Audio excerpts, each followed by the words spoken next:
So it's 10 o'clock and the inquiry is resumed. We're going to hear from Mr. Moon first, and then we'll move on and hear from CPRE, a different Mr. Moon, and then David Godfrey. Okay. Just before we start, I just say there's no planned fire alarms, so the alarms go, we need to leave, and we need to leave through the doors there. I'm assuming you can leave without assistance. Yes. Thank you. If there's any other housekeeping matters, I wonder if we just move on with Mr. Moon and the evidence and then pick those up after, unless they're urgent. No? No, Madam, please continue. Okay. They are not urgent. Mr. Mackenzie, have you got anything urgent? No. No, thank you. So if we move on with Mr. Moon. There's two Mr. Moons. This is Stephen Moon, and this is the gentleman I want to hear from first, and then you're Nicholas Moon, and I'll hear from you second. Okay? So it's Stephen Moon first. Okay. Thank you, Madam. Mr. Stephen Moon, you've obviously given evidence to the inquiry before, so I won't reintroduce you. Dealing with your evidence deals with RWE's objection, and just for our reference, in your proof of evidence, you deal with RWE's objection at paragraphs 4.256 and following on page 57, is that right? That's correct, yes. Thank you. So can I ask, please, in terms of engagement, negotiations, we've heard the up-to-date position yesterday, heads of terms are agreed. No option agreement has been signed yet, that's where we are. Objection still outstanding, and therefore I'm going to ask you to deal with the engagement matters. So can you please explain how the authority is engaged with RWE and respond to any points, please, that Mr. Trigg raised yesterday? Yes, certainly. I think RWE has already acknowledged that the acquiring authority has been engaging with them since at least 2020. Excuse me. And there's been significant engagement in respect of the scheme design and access to the site for ground investigation surveys. And the scheme itself has been designed to accommodate access and drainage requirements for the Didcot B power station site. This is confirmed in the evidence of Andrew Blanchard yesterday, and although RWE has stated that some elements of the scheme may have a detrimental impact on RWE's undertaking, RWE has stated that they believe the remaining matters are best dealt with through a private agreement rather than the compulsory acquisition of the land and rights. The acquiring authority has confirmed that its preference is to reach a voluntary agreement with RWE, and we've now agreed heads of terms for such an agreement. If we go back to a bit further back in the engagement, then plans sort of confirming the exact extent of the land and rights which were required for the scheme were issued to RWE in I think February 2023. I checked the records last night, and that was the date that they were issued. I wasn't involved at that time leading on the negotiations, but my colleague Ian Miles was. Meetings took place to discuss the plans and proposals, and the queries were then raised, and further meetings between Gately Hamer and RWE took place in February 2023. There were further meetings throughout and discussions throughout March and April, and responses to a number of queries in respect of specific plots were provided during May through to June and there was a significant amount of engagement during that period.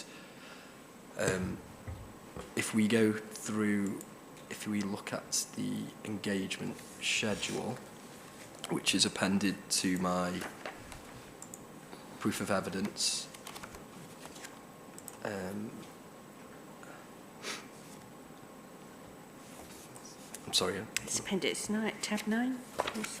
Yes, I think it's PDF page 42 of the Yes. appendices. And within that landowner engagement record, I think it's fair to say, Mr. Moon, this is not a comprehensive record. Would that be right? Yes, it isn't a comprehensive record, yes. I mean, I note that you've just been talking about February and March, and this one picks up in March, nothing about February. Well, this actually picks up in terms of 2023, it picks up in May 2023 at the bottom of page 43. Is that right? Yep, that's correct, yes. I'm not quite sure why some of the engagement from between sort of December and April was missing from the engagement record, but I can confirm that there was engagement during this period. If we look at the schedule, you can see that there are emails going between Ian Miles and Mr. Trigg. There's to discuss various points and issues that were raised with the plot. So there's an email on the 2nd of May from Mr. Miles to Mr. Trigg, summarising points raised in the previous team meetings, and then again on the 16th of May 2023, there's an email again from Mr. Miles to Mr. Trigg requesting a response. Mr. Trigg responds the same day to confirm that comments regarding the issues that were raised about certain plots. Then we've got further email correspondence from Mr. Miles to Mr. Trigg on the 24th of May, responding further on the queries raised. And following that, Mr. Trigg responded on the 7th of June to discuss points around road closures relating to plot 43A, and confirms that he's happy to begin drafting heads of terms for an agreement. And there is then, we see May and June there, and then there is nothing between the 22nd of June and the 7th of September. I think it's probably common ground. Now that's there's a July and August, there was a pause as it's been described due to the planning position. Is that right? That's correct, yes. And then we pick up in November. So perhaps you can just, by reference to the schedule or not, outline what happened in the autumn of 2023 and following, please. Yes, so following the pause, we picked up negotiations again in September 2023, and following further engagement, heads of terms were issued to RWE in November 2023. A virtual meeting to discuss the heads of terms took place on the 24th of November. During this meeting, it was agreed that RWE would respond with feedback on the heads of terms. Unfortunately, we didn't receive feedback when we were expecting it. On the 13th of December, Mr. Trigg, after we sent an email to chase a response, said that he would be getting back to us shortly, I believe, and then on the 19th of December, he responded to confirm that he'd provide, unfortunately couldn't provide the feedback until the new year. The acquiring authority, Gately Hamer, did receive that further feedback. It came on the 11th of January 2024. Unfortunately, on reviewing the heads of terms, we found that they'd been redrafted, and that they now referred to a Section 106 agreement under Section 106 of the Town and Country Planning Act, and Section 11 of the Local Government Act 1972, and related to RWE's proposed planning application for a data centre at the Didcot B power station site. They also included such matters as planning obligations, including references to financial contributions and other matters that are more akin to heads of terms for a Section 106 agreement. We had further email correspondence and telephone calls were exchanged between the 24th of January and the 5th of February regarding the heads of terms. RWE has expressed a preference for the land and rights required for the scheme to be secured through a Section 106 planning agreement, which is associated with their application for the data centre at the former Didcot B power station site. This preference was also confirmed in Section 7 of RWE's Statement of Case. In the evidence we heard from Mr Trigg yesterday about the email correspondence which was sent by my former colleague Ian Miles in February 2023, in which he acknowledged RWE's preference but confirmed that it was necessary for us to seek an alternative voluntary arrangement. During a virtual meeting which took place on the 9th of February 2024, the acquiring authority in Gately-Hamer explained to RWE why it cannot rely on such an agreement and why it's necessary for the parties to agree an alternative arrangement in the event that the Section 106 agreement is not concluded within a reasonable time frame.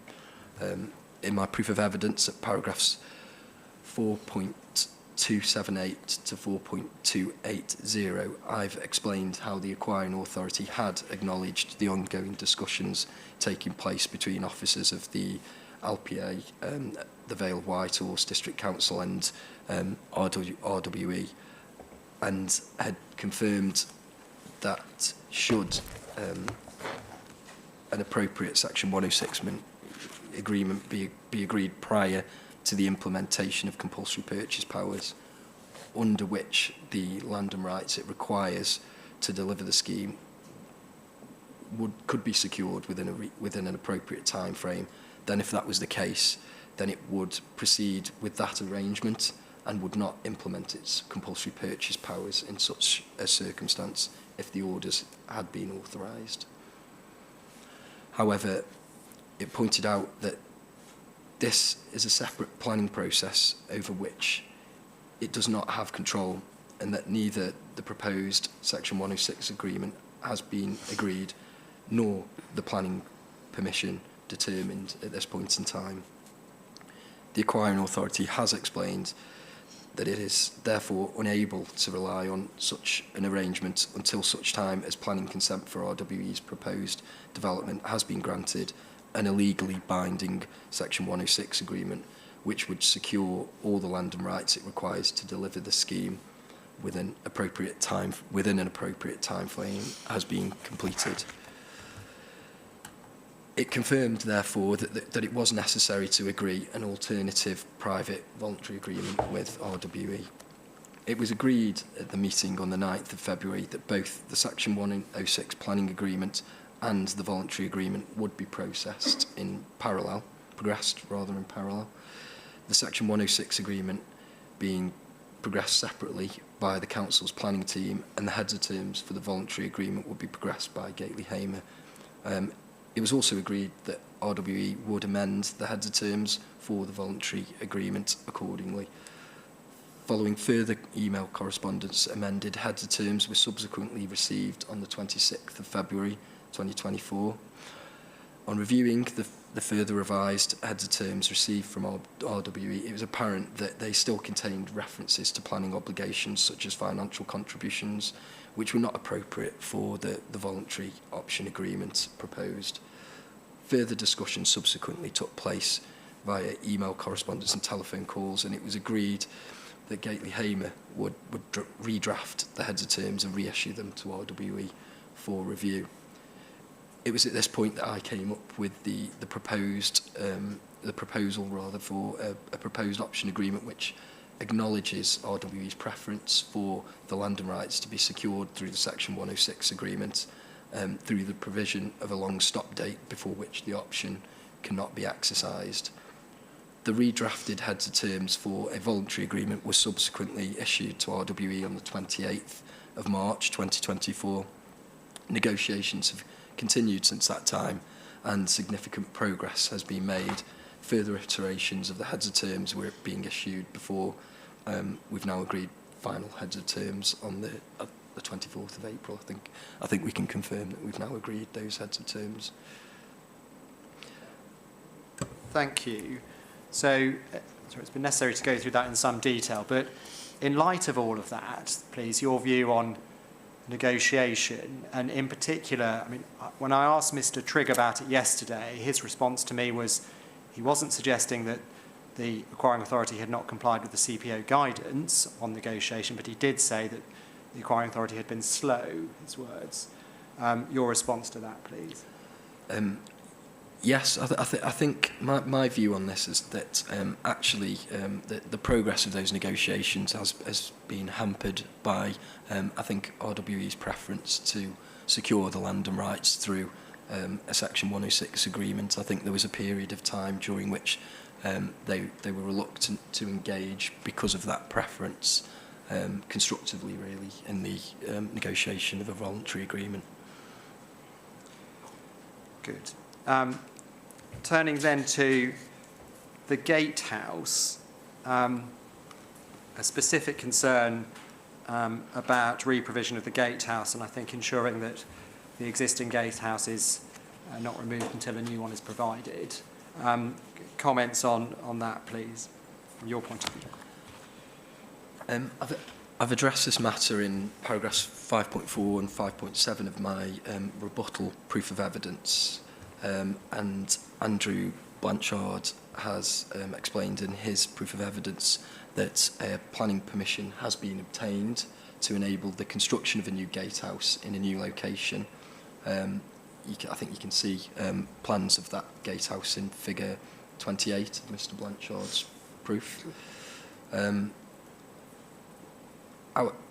However, Mr. Trigg, I think in his proof of evidence, has raised concerns about how and when the replacement gatehouse will be delivered. The acquiring authority accepts that this matter is not yet fully resolved, and confirms that ongoing discussions are ongoing with the objector as to how and when this would be provided as part of a voluntary agreement between the parties. However, the acquiring authority can confirm that it has no intention of creating a circumstance in which a gatehouse would not be provided. It's important to note that the freehold interest in the gatehouse premises is actually in the ownership of the adjacent landowner Clowes Developments Limited, and RWE has a leasehold interest in the property. It's been agreed as part of a Section 106 agreement between Oxfordshire County Council and Clowes Developments that the section of the scheme which runs across their land, which is in the ownership of Clowes Developments, will be constructed by them rather than the acquiring authority. Once the road has been constructed and any necessary remedial works have been satisfactorily carried out, it's then been agreed that the road will be adopted as a public highway by the Highway Authority under Section 838 Highways Act agreement. As part of the same Section 106 agreement, it's also been agreed that a replacement gatehouse will be constructed either by Clowes Developments or the acquiring authority at a timescale to be agreed with RWE. So can I just be clear that I've got that correct? So the Section 106 is with Clowes, I think, and it's for other land that you're saying RWE is the freeholder. That's correct, yes. Right. Sorry, And that RWE is the leasehold. Sorry? RWE is the leaseholder. Oh, RWE is a leaseholder. Yes. Thank you.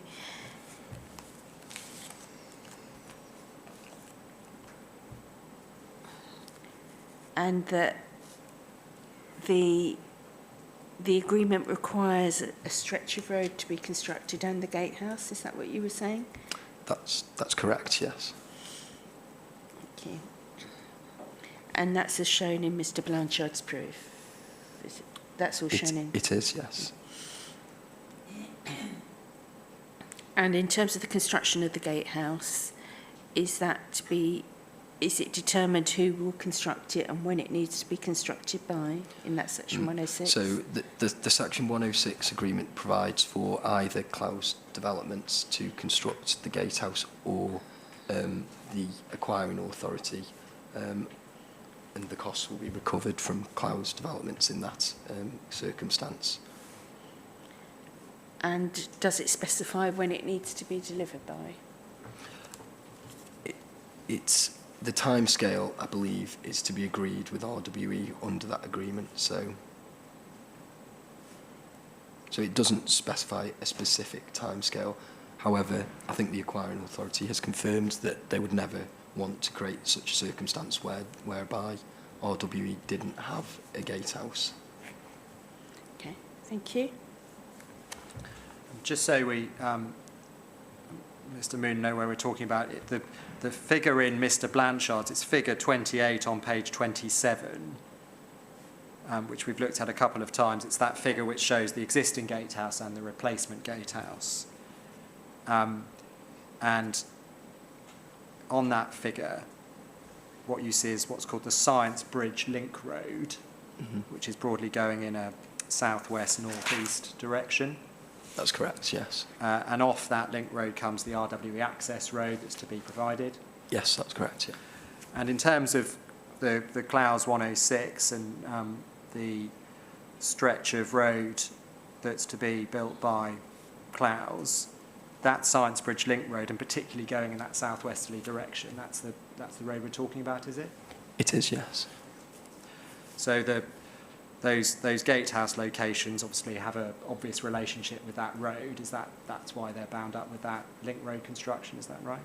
That's correct, yes. Good. Okay. Now, one final matter then, Mr. Moon. So obviously where we are now is that heads of term agreed. I think we'd all probably hoped that the objection might be withdrawn now, but obviously it's not, and despite the heads of terms agreement, we're here.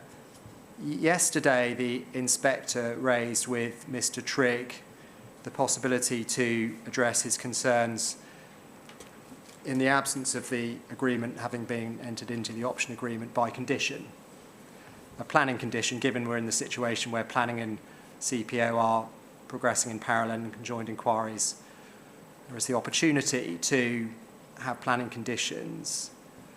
And Mr. Moon, we already have, I appreciate you're not a planner, but inquiry is familiar with it, a construction management plan condition. Can we just look at it? It's in CDQ.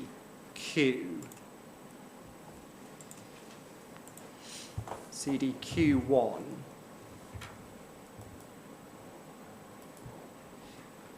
It's in various places, but this is one of them. CDQ1 is a statement of common ground between the applicant and the LPA, OCC as applicant and OCC as LPA.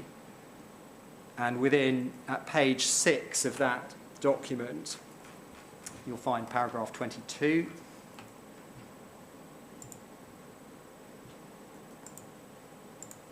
And paragraph 22 lists a set of agreed conditions. So those conditions have been subject to discussion last week, comments by the inspector, so they may evolve a bit, but we have certainly a draft of them here. Mr. Moon, have you got there yet? I haven't, no, I'm sorry. Let me know when you have. CDQ1, page 6.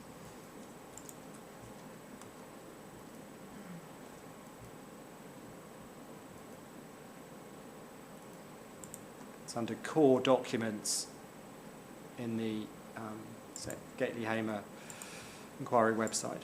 Under inquiry documents, then core documents. Then is it C, is it? Q. Oh, Q. Right, okay. That explains it. Okay.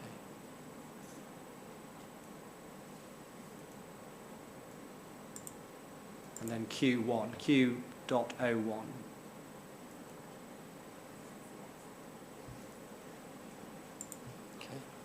And it's page Page 6. 6.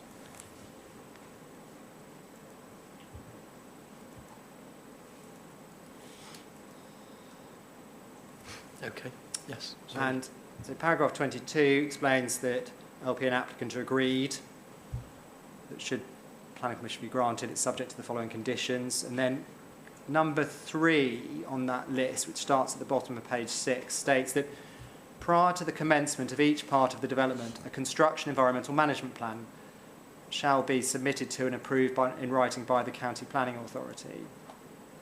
The CMP shall be based on the submitted outline environmental management plan and shall include the following details as a minimum. And the first subheading is details of construction activity. Just pick up a few bullet points under this. The first one is details of roles and responsibility of those carrying out the construction, communication with landowners, etc. Bullet point 2, details of construction phasing. See that? Yes. And then there's various others about construction working hours, potentially of relevance. The 4th bullet point on page 7 is location of construction compounds and structures. You see that, including access points. Yes, I do, yeah. And then the final bullet point under that subheading is details of how continuous access would be provided to third-party land and development where existing access arrangements are affected. So we've already got a condition which deals with phasing, deals with provision of access to third-party land, and obviously the wider RWE site is third-party land. And we just go back to Mr. Trigg's concerns, which I think relate to access 24/7, they relate to sequencing of the lagoons, they relate to the gatehouse sequencing, and they relate to utilities. Mr. Trigg's answer to the inspector was that he wasn't content with a condition, he thought a private agreement was necessary. But Mr. Moon, having heard the evidence, is the county content to accept some enhanced further wording to condition 3 or a separate condition to specifically provide some extra protection along those lines to RWE? I can confirm that I have discussed this with the council, and yes, they would be happy to do that, yes. Okay, I'm grateful. So, Madam, just coming from me then, so you don't have any sort of further, more specific wording at the moment. I think in light of Mr. Trigg's evidence yesterday, we think it would be sensible to offer that up, and obviously we would propose to come up with some extra draft wording, share it with RWE for any comments they might have, and then provide that with you for your consideration. I mean, obviously, hopefully it won't be necessary if an agreement's reached, but in the absence of that, it seems to us something that can be dealt with by condition. The condition already deals with these sorts of matters in any event, and if further protection is needed, well, here's an opportunity. So that's more from me. But Mr. Moon, from you, anything further you wanted to say in evidence in chief? No, I think that's it for me. Thank you. Thank you very much. Thank you, Madam. That's the evidence in chief. Thank you. Could I, just before cross-examination, can I just clarify that the section 106 in relation to the data centre, in the documentation, is there anything that shows the extent of that application? There is a drawing, a visualisation of the data centre. Do you want remembering where that is? I think maybe Mr. Trigg's evidence. I can't It's recall. in the RWE statement of case. Statement of case. Thank you.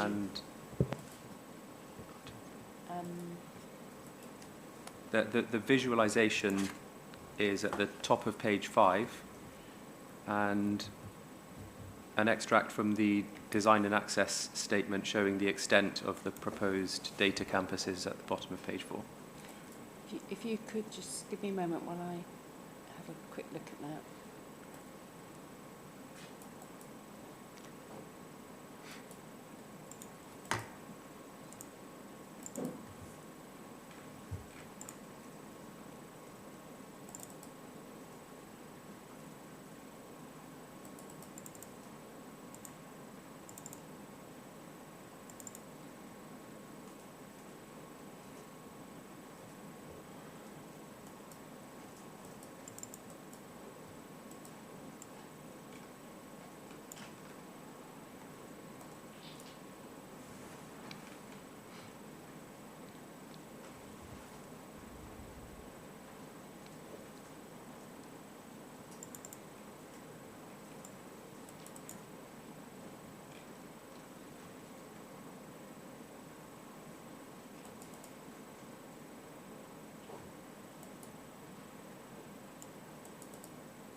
Sorry, which tab was it?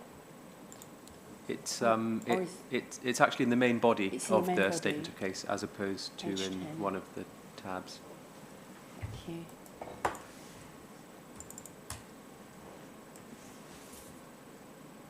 Oh, page 5. Right.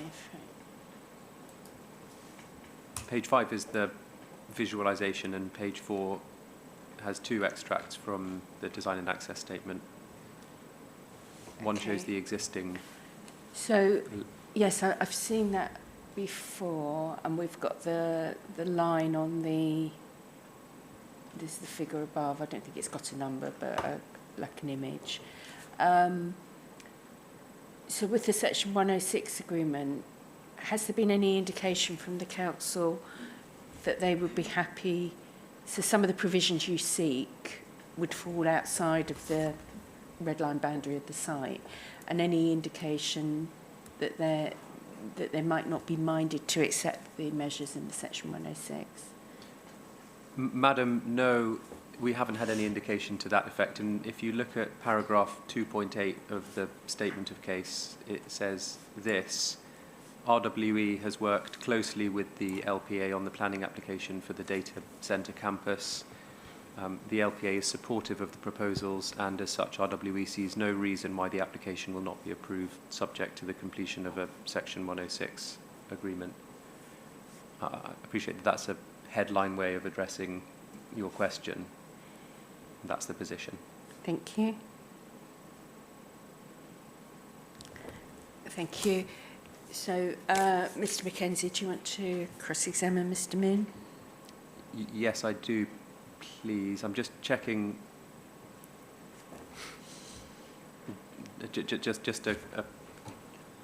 On your question, tab 5 of the statement of case also includes key planning application documents for the data centre campus, if that's further assistance to you in due course. That would be helpful to look at that, yes.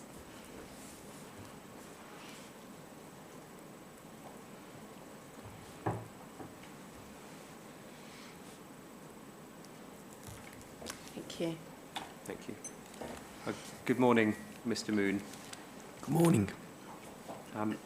In paragraph 1.2 of your proof of evidence, you say that you're a member of the Royal Institution of Chartered Surveyors, and you have been since 2015. That's correct. And I take it then that you're familiar with the RICS guidance on acting as an expert witness, I am, yes. which says that you should give evidence in relation to matters within your field of experience and which are within the scope of your instructions. Yes.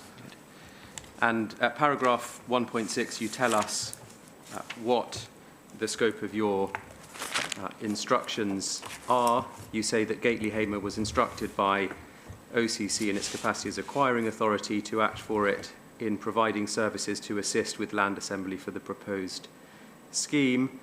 This has included providing advice in respect of valuation and compulsory purchase and compensation, and acting for the AA in assisting with engagement and negotiations with affected landowners to acquire the interests and rights required to deliver the scheme. Do you see that? Yes. Yes, I do. Good. And in terms of your qualifications, credentials and experience, you set them out at the top of your proof of evidence, paragraph 1.1 and 1.2 and 1.3.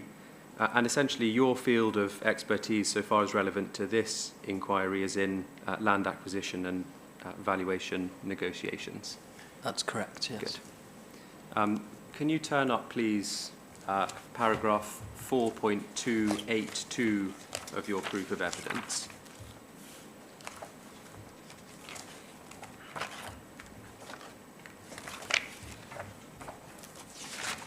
I just need to pick up this discrete point with you before we deal with some of the negotiation matters. What you say in the last sentence of paragraph 4.282 is that the acquiring authority therefore considers that there would be no serious detriment to RWE's ability to carry out its statutory undertaking. Do you see that? I do, yes. Okay, and this issue about serious detriment to an operational electricity generating piece of infrastructure is not a matter within your field of experience, is it? No, it's not, no. And nor is it within the scope of your instructions from OCC so far as you've explained what those instructions are at the beginning of your proof that we looked at a moment ago. Yes, that's correct, yeah. And nor was the matter of detriment operationally the subject matter of any of your engagement with RWE and Mr. Trigg. No, that's correct. So can we agree, Mr. Moon, that this sentence is something that the inspector can ignore so far as you advance it in your evidence? It's obviously the opinion of the acquiring authority, but yes, I would recognise that they perhaps do not have the necessary expertise to make that judgment. Yes. Thank you.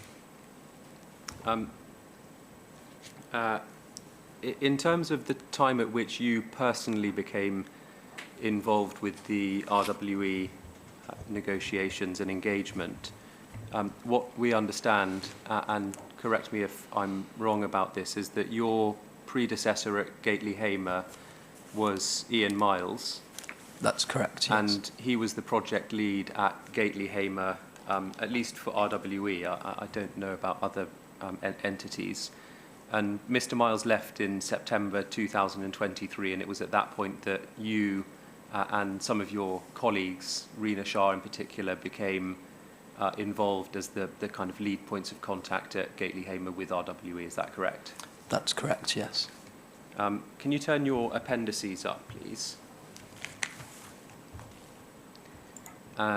It's page 43 of the pagination in the bottom. I'm not sure what PDF. I think it's also page 43 of the PDF, actually. Yes. That's where you set out the landowner engagement record. I just want to pick up something with you. In your evidence in chief, you said that this was effectively a potted history of engagement and not a comprehensive record of engagement. Do you recall that? Yeah, the reason that we've said that is because we've identified that there is some engagement that is missing from the schedule. Right. Because what you say at paragraph 4.283 of your proof is a record of the engagement that the acquiring authority in Gately Hamer has had with RWE is appended to this proof of evidence. So you haven't qualified it there. No. So that's correct. At the time of writing that, we didn't realise that these entries were missing. I follow that. Thank you. What we can see, if we go back to the appendices, page 44, is that the first time, at least as recorded in the schedule, that you personally made contact with RWE was in November of 2023, because we can see there that the initials IM are kind of stop appearing after September 2023. RS is Rena Shah, is that right? That's correct, yes. Yeah. And then SM, Steve Moon, that's you, on the 20th of November 2023. That's the first time that you yourself engaged with RWE. I believe that's correct, yes. Okay. Because at 4.276 of your proof of evidence, what you say is that there has been significant engagement which has taken place between the acquiring authority, its design team in Gately Hamer, and RWE in 2020 and 2021. Do you see that? I can, yes. But that's not a period during which you yourself had any engagement with RWE. So what you're doing there presumably is seeking to summarise essentially things that other people have told you about the extent of engagement with RWE. Yes, so I've had conversations with members of the design team, in particular Andy Blanchard, Mr. Blanchard, who's informed me about the discussions that took place at those early stages, yes. Okay. So that's the way that you're seeking to characterise the engagement that others, but not you in particular, have direct knowledge of. Yes, yeah, that's correct, yeah. And if we look at the appendices and just looking at these early years, in 2000 and, well, firstly, there are no entries for 2020. And 2021, if we just cast our eyes down the details column, discussion regarding surveys, request for access for surveys, holding email regarding surveys, inquiring about surveys, passing survey queries to ACOM, ... Everything in 2001 at least is to do with surveys, isn't that correct? Yes, that's correct, yes. Yeah. So, and factually, it's correct that that in fact was the extent of engagement in that year in particular. It was restricted to technical discussions about access and survey arrangements. I don't think I could confidently say that. I think probably where, if you like, the error within my proof of evidence might be is where I've stated that it's a record of the acquiring authority and Gately Hamer's contact with RWE, when actually I think, you know, looking back in hindsight, really we've created that record with our own records, and so I'd acknowledge that, yeah, there's going to be engagement that the council has had, which unfortunately we've not got record of and we haven't included in that schedule, but it doesn't mean that it didn't take place and it didn't happen. Well, on what basis are you saying it did happen if we've just agreed that you weren't involved at the time? Yeah. And you haven't been provided, presumably, with sufficient information Well, to put it in that your basis schedule? would be the discussions I've had with members of the design team, such as Mr. Blanchard. Okay. So, what are you saying now about the nature of those discussions? Are you saying that they went above the technical discussions to do with surveying and geotechnical? So, I'm not quite sure I follow which discussions are you talking about? The discussions in 2021. In 2021, I can only speak to the engagement that Gately Hamer had at that point in time, and as you can see from the schedule, that related mainly to access for ground investigation surveys. Well, you say mainly, but it's exclusively, Well, isn't no, it? it did, yes. According to that, yes, yeah. There are two entries for 2022 on page 43. Do you see the 16th of November and the 5th of December? Yes. Yeah. And actually, if you go to the top of page 45, there's a further one on the 20th of December 2022, which I think has been put in the wrong place in the schedule. Yes, it is, yeah. Yeah. Yeah. So far as the schedule is concerned, there were 3 points of contact, recorded points of contact in the year 2022. Yeah. As far as the schedule, yes, that's Yeah. correct, yeah. Okay. So far as we can ascertain evidentially from the schedule, Gately Hamer made contact with RWE 3 times in 2022. According to what is logged on the schedule, yes. Obviously, my colleague, Mr. E. Miles, was leading the engagement at this point.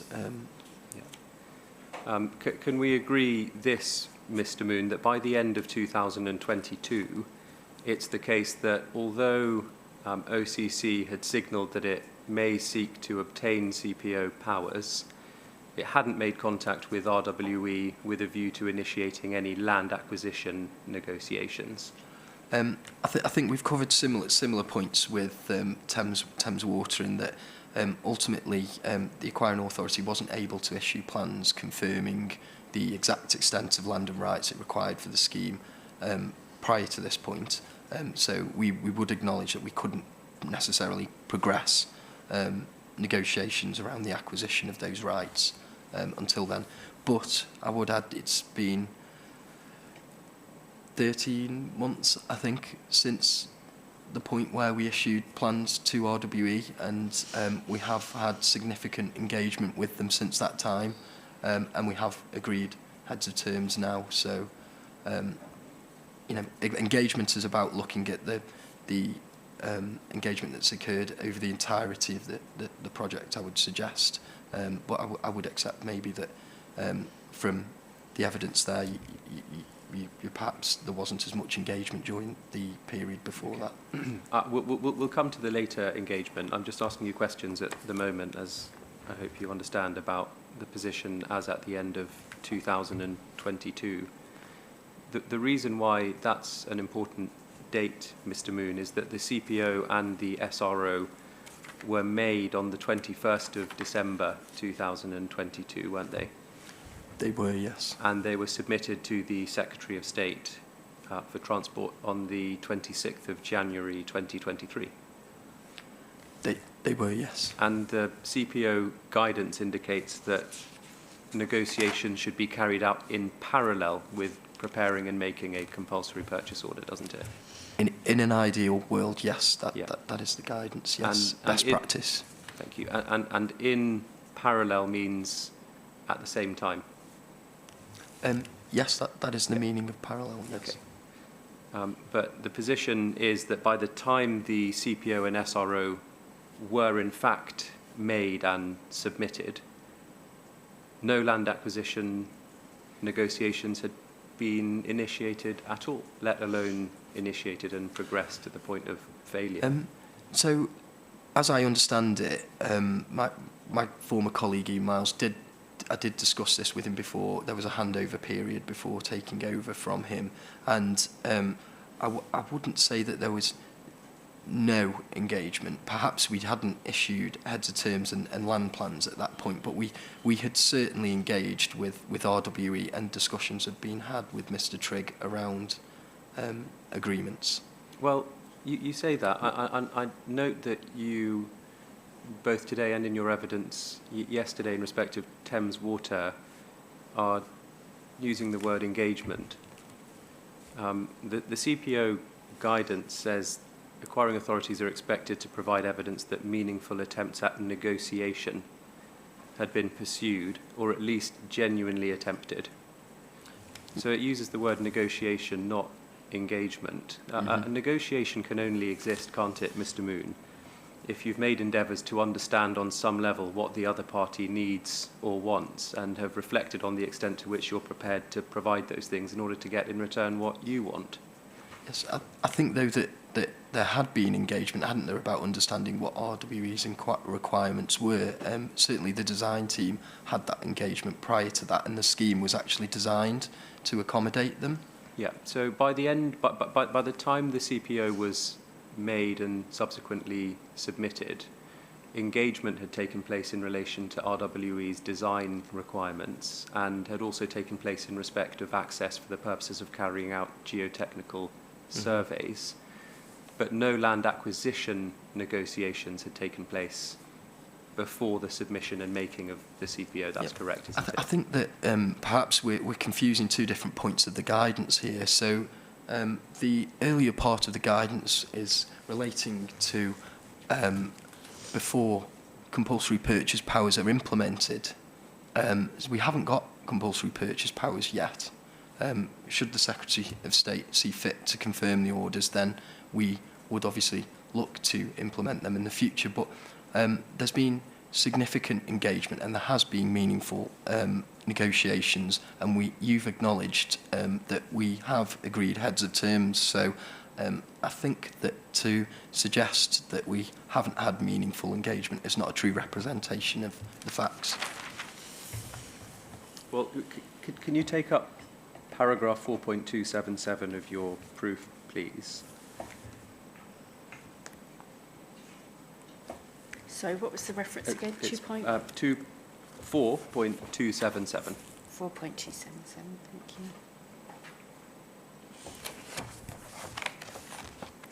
you. And Mr. Moon, this is where you introduce the discussion, well, the ongoing negotiations with regard to reaching a voluntary agreement with RWE for securing land and rights required to deliver the scheme.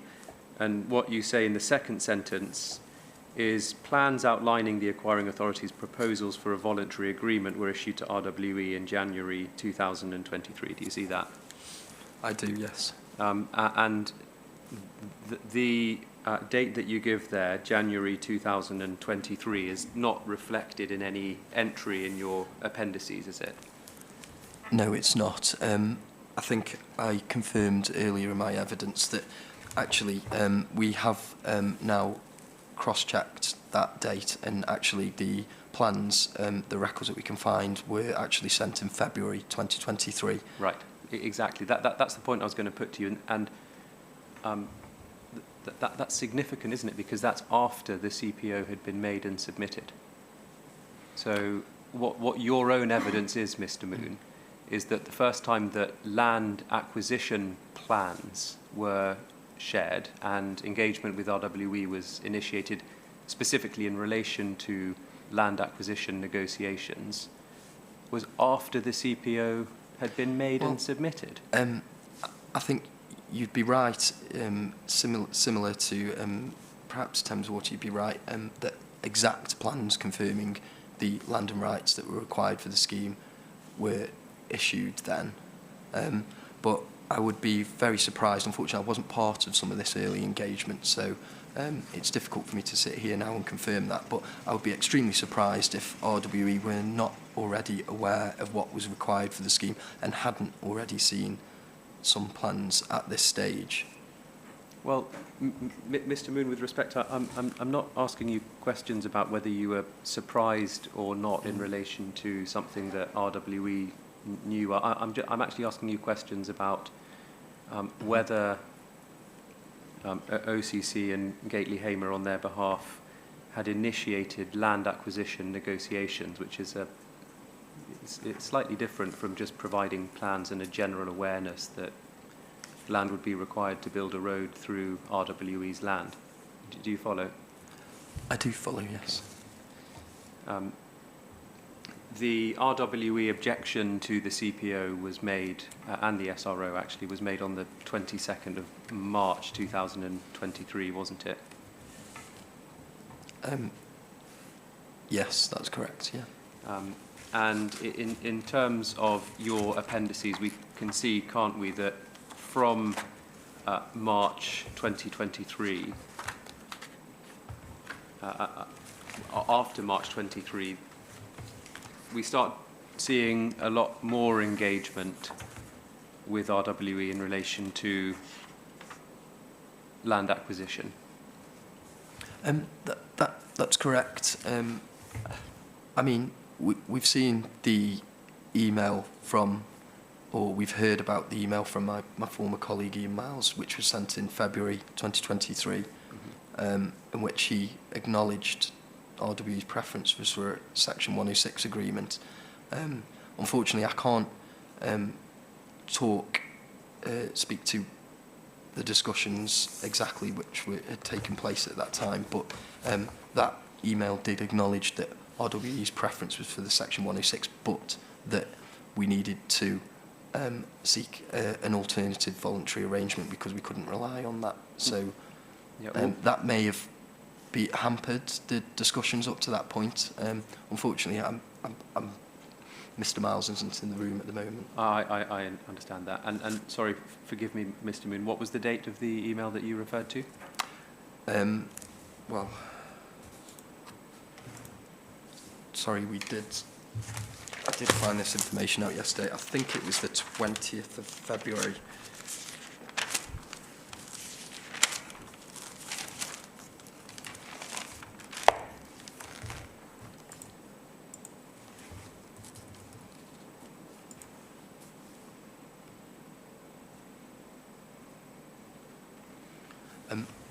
I believe it was the 20th or the 23rd. I'm just trying to find my notes now.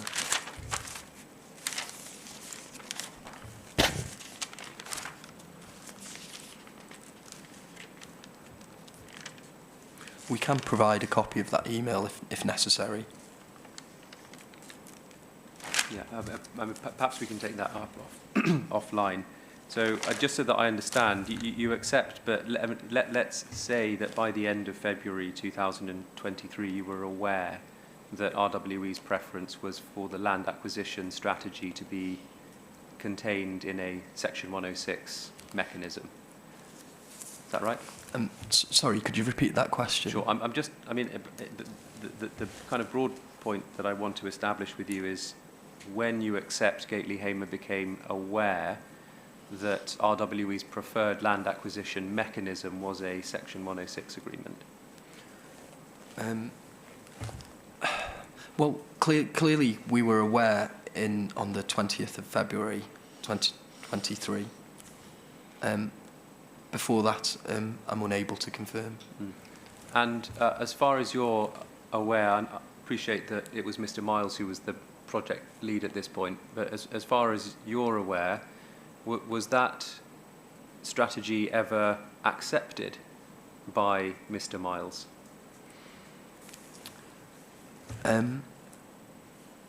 I believe that there may have been a period of time where it may have been accepted. I think that the planning application was hoped that it would progress a lot faster than it did, and I think it became apparent that at least by February 2023 that it was not going to conclude in a sufficient time frame, or we could not rely on that at least.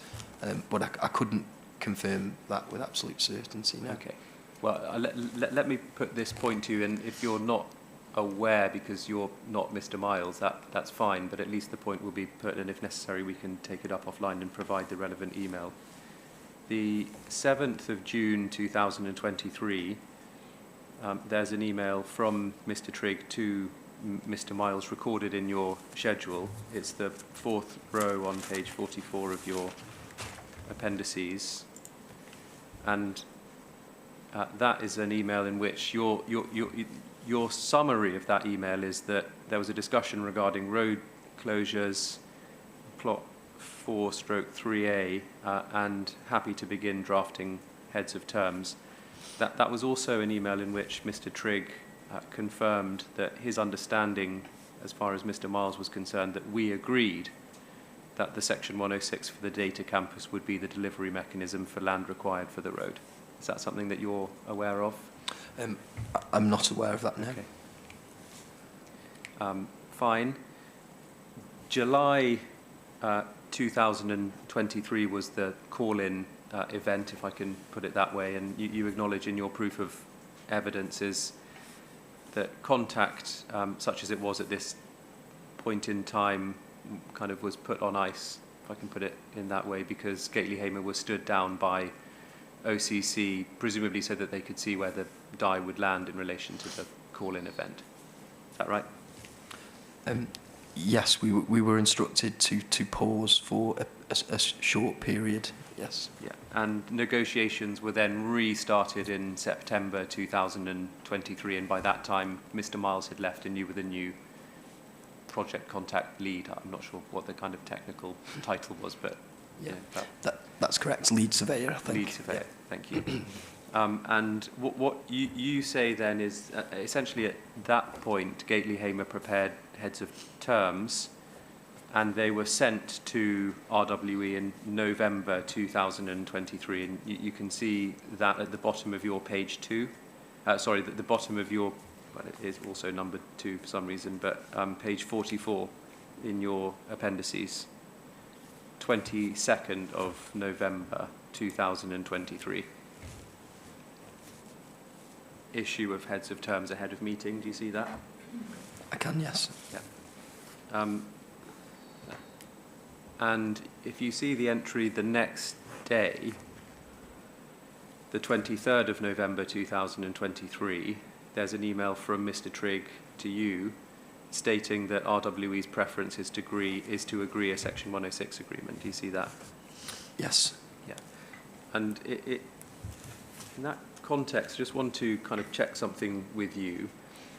Paragraph 4.278 of your proof what you say is it should be noted that the draft heads of terms that were returned by RWE in January 2024 differ from the discussions which were previously taken place, and the proposals, and you say that the heads of terms have been redrafted and refer to a Section 106 agreement. Do you see all of that?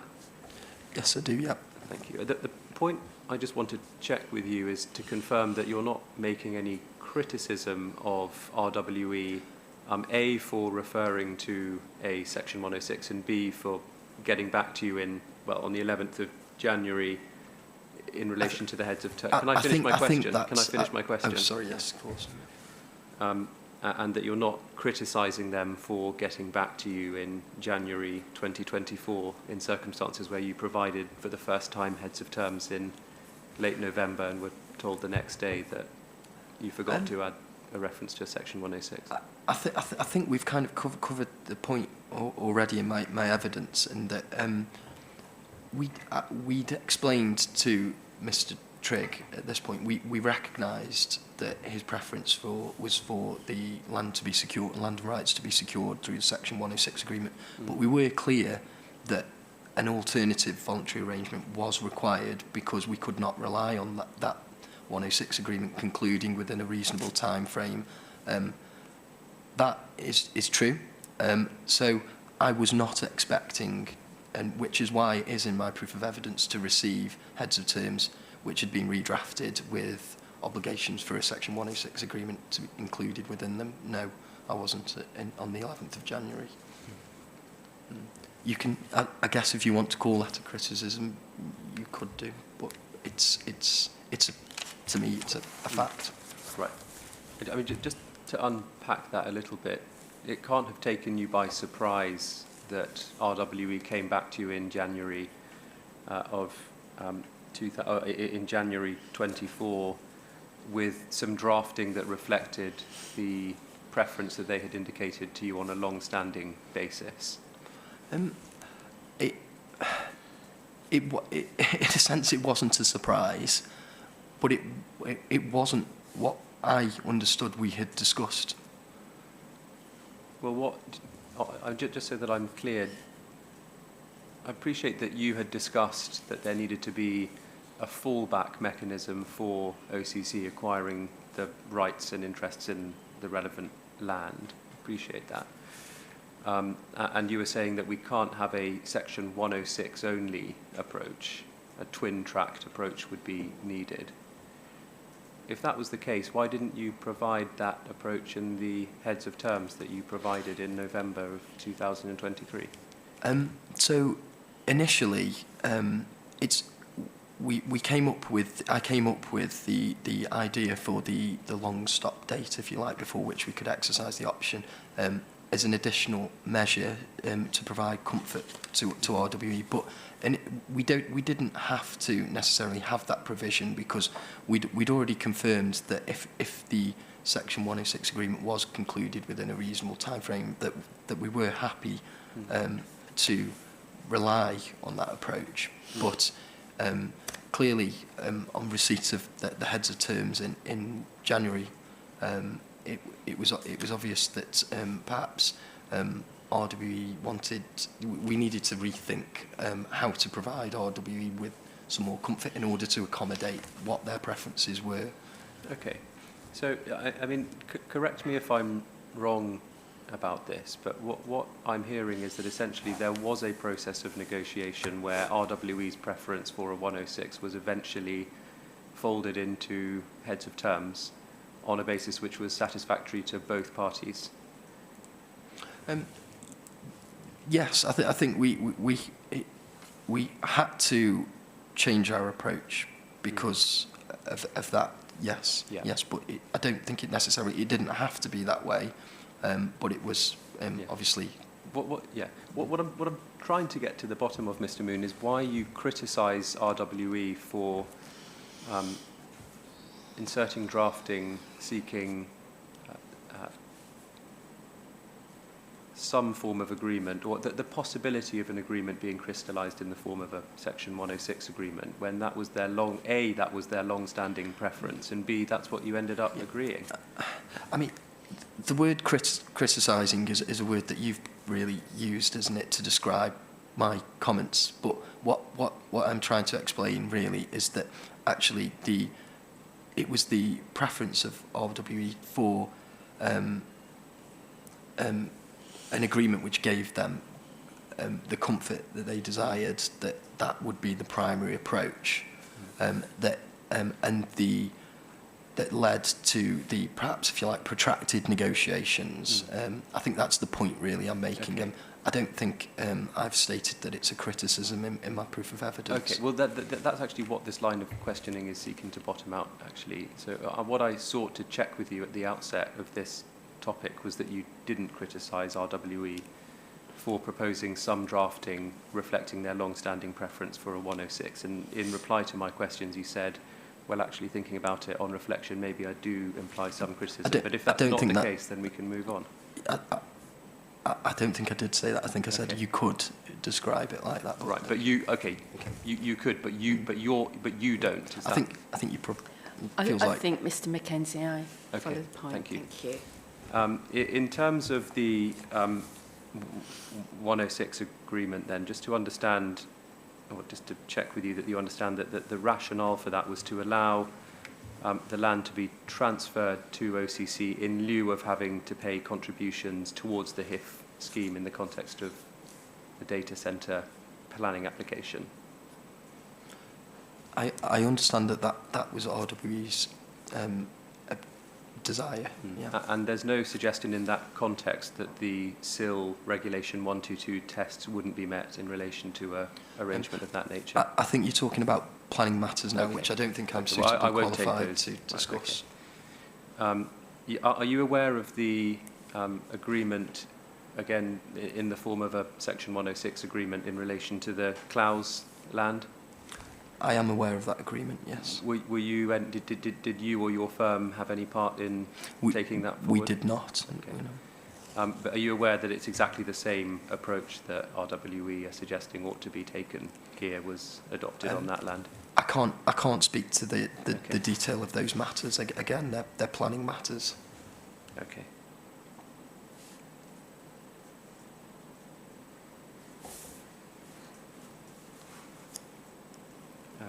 You accept, don't you, that at all times RWE has been willing to treat with OCC for voluntary acquisition of the land and rights package that is needed for the scheme? Yes, I think so. Yes, yeah. There's no suggestion, is there, that RWE has been seeking exorbitant compensation sums or advancing anything on an unrealistic basis? No suggestion that they've been driving the negotiations to a point of failure for any strategic reasons? No. There are now heads of terms, aren't there? Yes, there are. So yes. there is a pathway for voluntary acquisition of the package of land and rights that OCC need to deliver Hif. That's correct, yes. Yeah. That means that there is an alternative to a need for compulsory purchase powers, doesn't it? Yes, but Yeah. I would stress that is not, unfortunately, we haven't completed the legal agreement that will be pursuant to the heads of terms yet. So until that happens, we don't have the security of that legal agreement. Of course, but am I right to assume that given that heads of terms have been agreed, you and OCC, to the extent that you can answer on their behalf, will progress the drafting of the envisaged option agreement as quickly as possible? We will, yes. If the Secretary of State modifies the CPO to remove the RWE plots, there's no suggestion that that will prevent delivery of the Hif scheme in that context, correct? It would compromise the delivery, yes.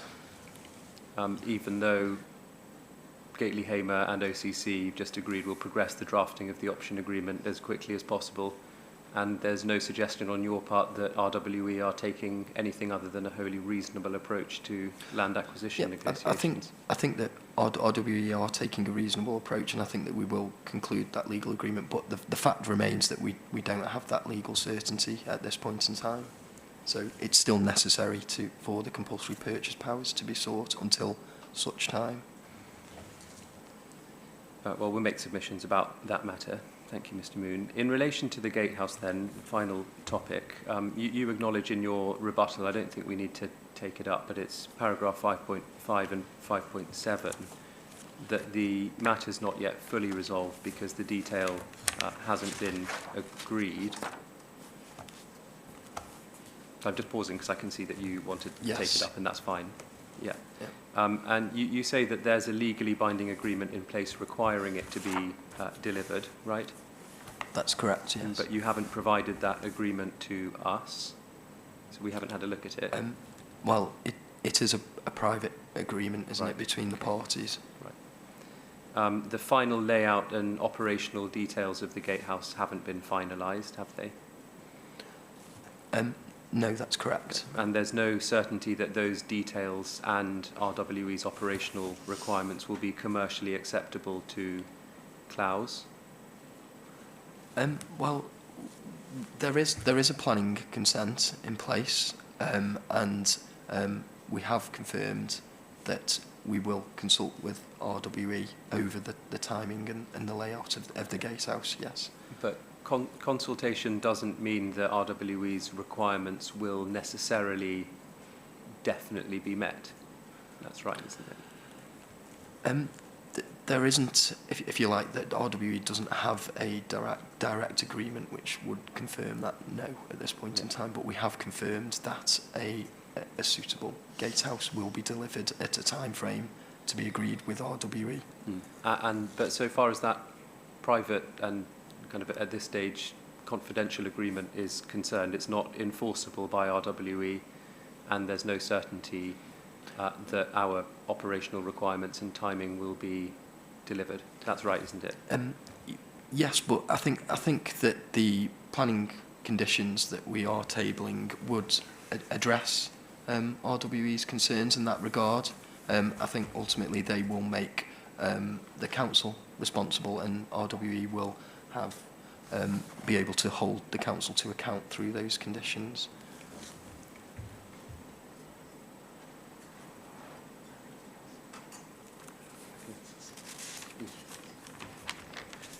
Thank you, Mr. Moon. No further questions from me. Thank you. Thank you. I've got no questions for you, Mr. Moon. Mr. Flanagan. Thank you. Yes, just a few, Mr. Moon. Firstly, on the earlier period prior to December 2022, could you take up Mr. Blanchard's proof to which you refer in yours? So Mr. Blanchard proof.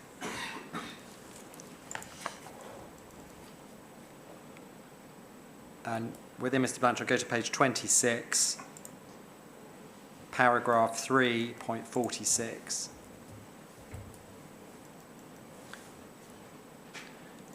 Yes, okay.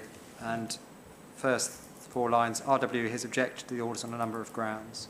These include concerns over new access and drainage arrangements. It should be noted that the design team and RWE held a number of workshops in 2020 and 2021 to coordinate the landowner's operations, development plans and the scheme design.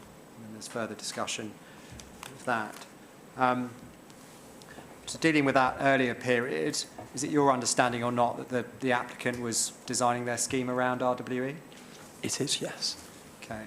Mr. Mackenzie put to you that general awareness by RWE of the need for land acquisition is different to detailed negotiations for land acquisition. Just on that general point, to what extent do you understand or consider that RWE would have been aware of the need for land acquisition given that they were in workshops designing a road across their land? Yes, I think that they were aware of that at that early stage, yes. Yes, I mean, I know I can't see anywhere that Mr. Trigg disputes that general awareness. What's your understanding of that position? Yes, I don't believe Mr. Trigg has disputed that, no. No, okay, so it's about the detailed negotiations. On those detailed negotiations point, see land plans produced in December 2022, as you've explained. Once those land plans were produced, did detailed negotiations commence swiftly or slowly after that date, please? I think once we'd issued those plans to RWE, then negotiations did progress swiftly. There was a lot of engagement, especially during the months of May and June following that.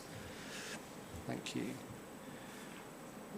Next topic, 106 negotiations. I'm here talking about RWE's preference for 106, not the Clouds 106. So RWE's preference for 106. I think you accepted that there was a period in which the acquiring authority, Gately Hamer, were willing to pursue the 106 strategy, if I call it that. And I think you then said, but by February 2023, it became apparent that the data campus planning application was not, your words, proceeding fast enough. Yeah, I think that's accurate, yes. Okay, thank you. Just in terms of that timing then, so Mr. Trigg helpfully explained it was a 2022 data centre application.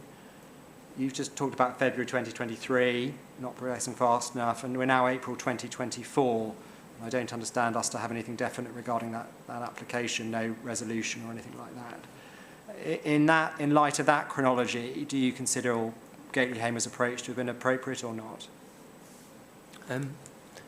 Yes, I would consider that it was appropriate, yes. And then final point, just on the detailed chronology in late 2023 and early 2024, you were asked about some questions. Yes, yeah. And Mr. Mackenzie discussed with you that RWE came back to you in early 2024 with an amended version of your heads of terms, which included some 106 obligations, I think you explained. That's correct, yes. And you talked about having some meetings and explanations saying, well, you don't think that works. We did, yes. Okay. And then what you've referred to as a long stop proposal was added. That's right, yes. To allow long stop on the private agreement, is that right? That's correct, yes. And sorry, just remind us of the purpose of that long stop again. So the purpose of the long stop date was to allow a reasonable amount of time or sufficient time for RWE to conclude their negotiations over the 106 agreement, which would secure the land and rights for the scheme. Okay, so in terms of the chronology, RWE came back to you with heads of terms in January, which included obligations which you thought unsatisfactory. And it was then that you revised the heads of terms to include a long stop, is that right? That's correct, yes. So was that your proposal or theirs? It was my proposal. Thank you, Mr. Moon. Those are my questions. Okay. Thank you. Thank you. Thank you, Mr. Moon. Thank you.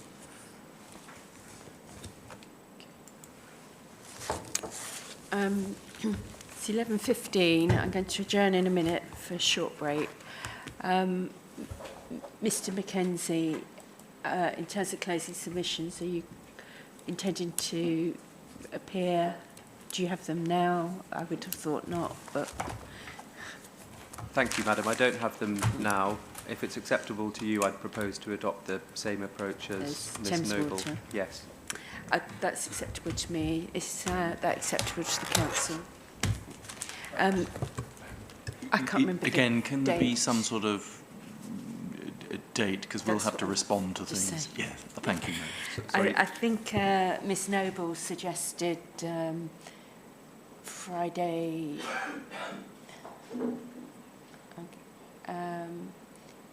Friday the 3rd, because it's a bank holiday weekend. Yes. Could they be submitted? Yes, that I was Certainly proposing to do shared exactly with the same them. as Ms. Noble, if I may. Thank you. So that's a week today, actually, isn't it? Okay, thank you. So I'm going to take a short break. It's 20 past, and when we return, we're going to hear from Mr. Nicholas Moon and then Mr. Godfrey. Okay, so if we can come back at 25 to, just give people a break. Thank you.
So it's 11:35 and the inquiry's resumed. Just before you start, Mr. Moon, the programme suggests that we'll call Mr. Chan for you to cross-examine him once you've given your evidence. Because your case is quite similar to the Ramblers and Field Pass Society, I was going to propose that you both provide your evidence and we'll just call Mr. Chan once and you can take it in turns to cross-examine. Is that acceptable to both Mr. Godfrey and Mr. Moon? Yes? Thank you. So whenever you're ready, I've got an addendum plus your original submission. Do I need any other documents? No, Madam. I'll just explain that the proof of evidence I submitted at the time foreseen, and the addendum came about because, of course, I only received the proofs from the County Council subsequently, and one or two points needed addressing in that, and but it's only very short, so I don't. No, I can see it's short. Yeah. So that's fine. Thank you. Should I just read them out? Just you can either read them or you can say what you want to say. So, my name is Nicholas John Moon, and I am CPRE's Rights of Way consultant for South Oxfordshire. Notwithstanding CPRE Oxfordshire's opposition to the principle of this ill-conceived road scheme, we wish to object to provisions of the Side Roads Order in order to mitigate its effects on the public rights of way network should it go ahead. CPRE's objection to the above-named Side Roads Order relates to two specific proposals as follows. The proposed extinguishment of Appleford Bridleway number 3 and its replacement by a roadside cycle track alongside the new road. And two, the proposed extinguishment of Clifton Hampden footpath number 6 between the northern boundary of the new road and its junction with footpath number 3 and its replacement by a roadside footway alongside the new road. Appleford Bridleway number 3. Most of Appleford Bridleway 3 currently follows a relatively quiet private road from the edge of Didcot to Appleford Crossing, and as such provides a pleasant route for horse riders, cyclists and walkers.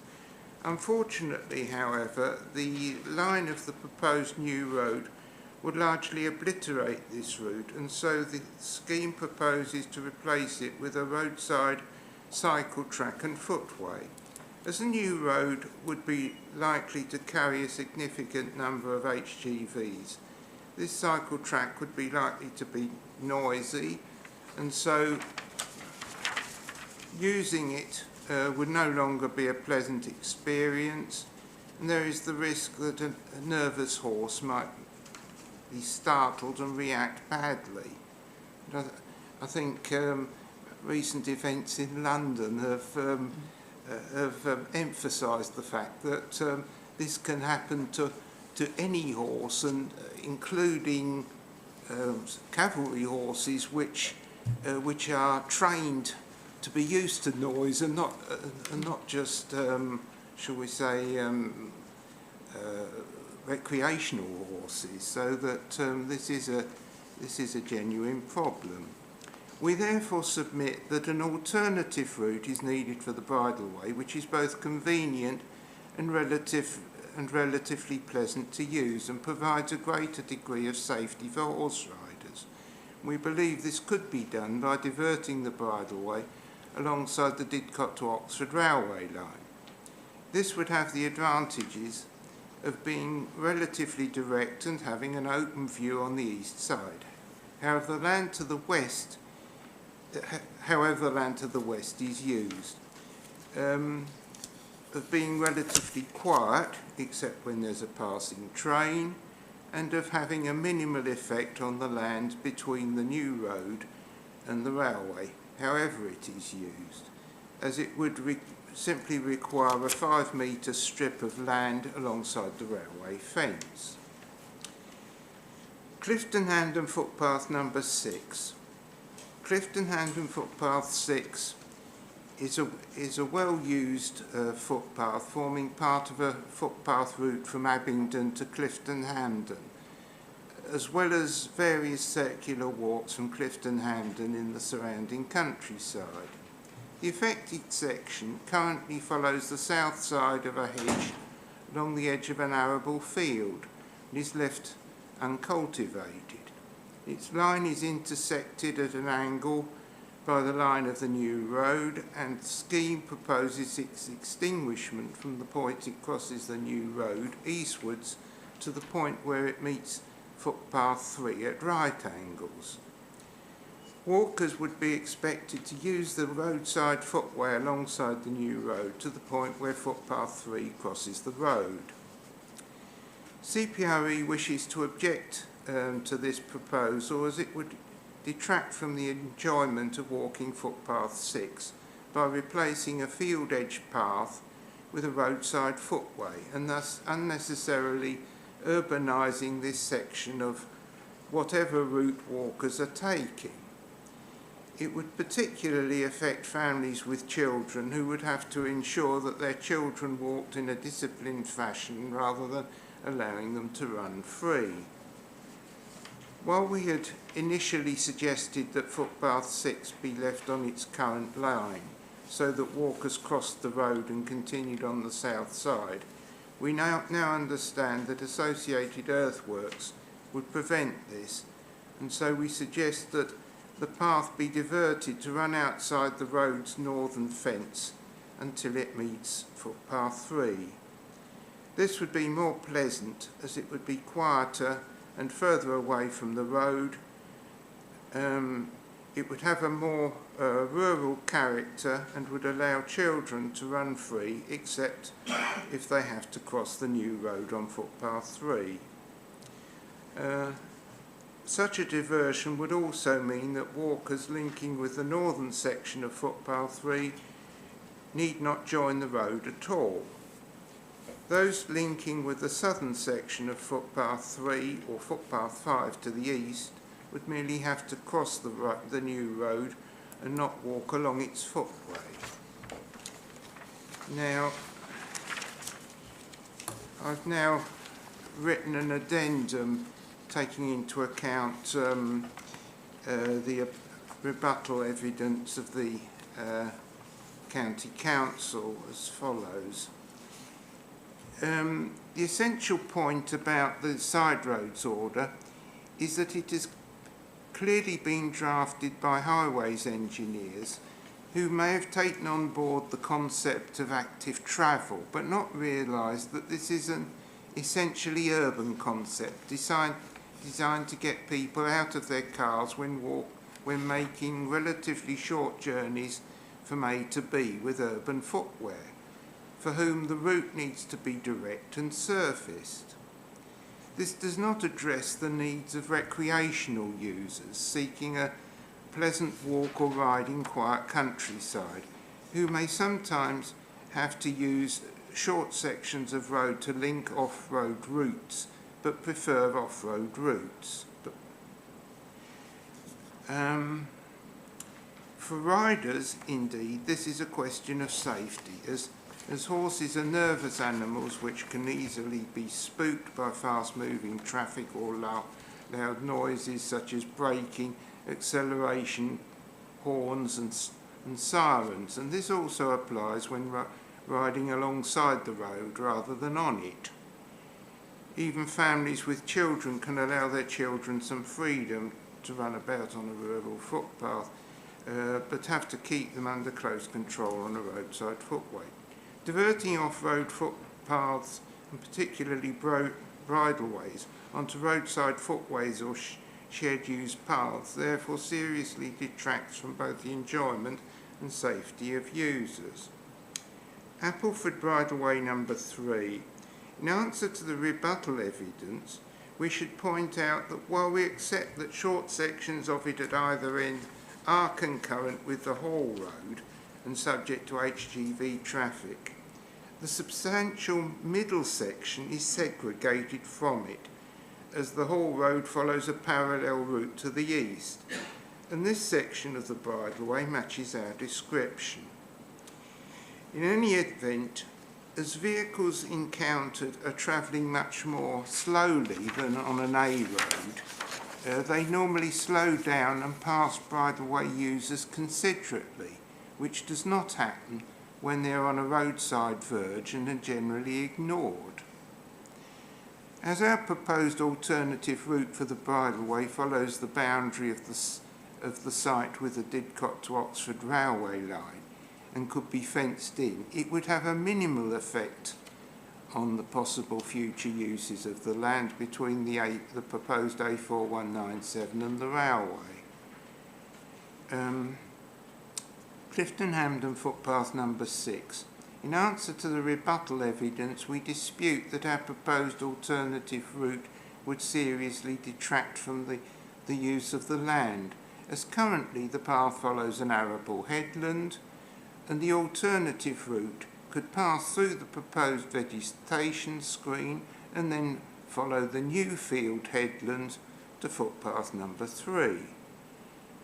We therefore urge the inquiry to adopt our alternative proposals for Appleford Bridleway number 3 and Clifton Hampden footpath number 6. Thank you, Mr. Moon. Is there anything else you want to say?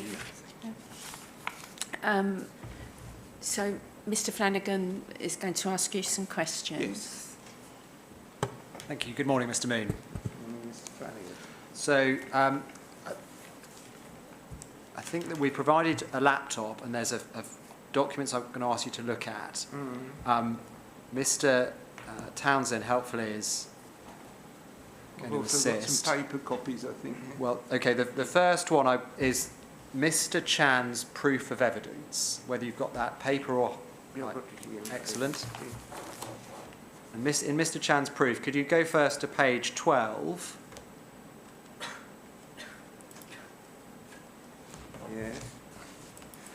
And on page 12 you will see figure 7, Yes. and that shows us, that figure shows us the bridleway in question 106.310 running north-south, Yes. running north from Colette roundabout to the level crossing and then turning into bridleway 106.410. Yes. Yeah? Yes. So we know, looking at, if you go on a few pages, could you go to page 22, same document? Yes. And on page 22 there's figure 17. Yes. And in figure 17 you can again see the same broad location, Yes. and there's an area marked Didcot Technology Park. Can you see that? Yes. And we can see the area around that. And over the page, just final one to look at, page 23, figure 18, Yes. we can then see a drawing of what's proposed. You can see the scheme superimposed there, yes? Yes. Okay, I just want to ask you, having orientated ourselves about what you say in your proof and your rebuttal proof. So, Mr. Flanagan, can I just check, because the references are Appleford Bridleway number 3 Yeah. and Clifton Hampden number 6. So that if This we're is looking only Appleford Bridleway number 3 on this. right, so if we're looking at figure 7, the 3 is the second figure across. I wasn't sure where their numbers came from. So it's 106.310, and that's Appleford Bridleway number 3. It is, yes. Right, thank you. So yes, that's, I should have Yeah. made it clear. That's Bridleway number 3. That's what we're concerned with. Mr. Moon, Appleway Bridle 3 runs almost directly north-south. Yes. We can see, I think perhaps most clearly on the figure on page 22 we were looking at, that the bridleway runs north-south along a tarmacked road, doesn't it? Yes. Yeah. What happens is when you go north from Colette Roundabout, there is a stretch of that bridleway, which is on the tarmacked road, which also operates as a haul road. Yes. When you can see. Wait for the question. Yeah, sorry. And if we're looking at figure 17 on page 22, what then happens is that the road branches east Yes. and goes northeast, then goes north, then comes back northwest, and then joins the bridleway again. Yes. Okay, and the way the haul road operates is that the lorries for the aggregate operator, Hanson now Heidelberg, and also FCC Waste, what they're instructed to do is at the Colette Roundabout, they go north on the section that's both bridleway and haul road. They branch off east on the parallel road, essentially running east and then north, and then it rejoins the bridleway, and the haul lorries rejoin the bridleway at that point. Yes. And then at that point, there's another stretch of bridleway 3 where it's both bridleway and haul road again, all the way to the level crossing, or round that corner at least. Well, you took to the fork. You can see the fork south of the level crossing, where the whole road goes north-northwest, Yes. basically. Yeah. And then the haul road it joins. Joins RB4. Indeed. So Yeah. So the stretch of bridleway that is not haul road does not function as a haul road. No. You can't get to it without traversing the haul road which adjoins it to the north and the south. Short sections of it. Well, short sections, miss, but we're not talking, a metre or two, are we? No. But as I say, the HGVs using that are travelling fairly slowly, and the drivers take consideration of users and of bridleway users and slow down. And that's not the case if you're alongside an A road. They go past at full speed. So that yes, okay, you have to share it, but it's just as if you're on a farm track. You get tractors and trailers and that sort of thing. So that that walkers and riders, to some extent, have to share roads with heavy vehicles that are used to that. But the main section of it, from the fork, I don't know, perhaps 100 metres north of the Colette Roundabout, Yes. to the northern end of what's shown as the technology park, is segregated from the whole road, and that's really what I'm talking about. And then just Well, hang on, Mr. Moon. I just want to one thing at a time. Say it's segregated from the haul road, yes, but it's not segregated from other traffic, is it? no, Okay, so there are properties, Hill Farm, Yes. the access for which isn't from the haul road, it's No. from the road which is shared with the bridleway. but it's a private road giving access, and so it's just occasional use. Okay. It's not like being on a public road. Okay, just returning, thank you. Returning then to the bit that is the two parts that are shared with the haul road. I Yeah. understand the inspector's visited the site, so she'll have been aware of the nature of the road. So as a cyclist, as a pedestrian, as a horse rider, I'm not sure there's a single horse rider recorded using this bridleway in the evidence, but there it is, that you would be sharing the carriageway. So no off carriageway provision at the moment. You'd be sharing the carriageway as a cyclist with large dump trucks, HGVs, going to the Hanson aggregate use and the FCC use. It is extremely hostile, Mr.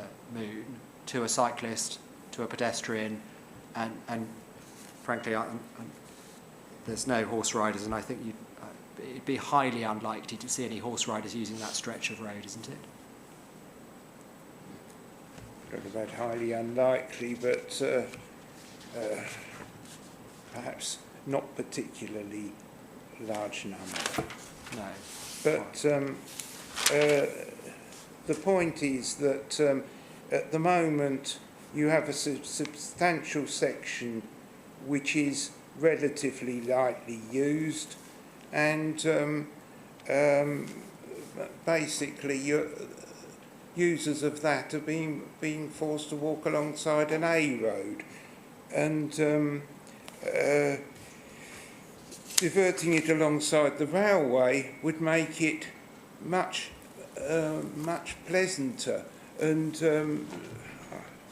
I feel that in this kind of situation it should be beholden on public authority to try to provide like with like, and so that I feel there's a responsibility on the authority to try to provide a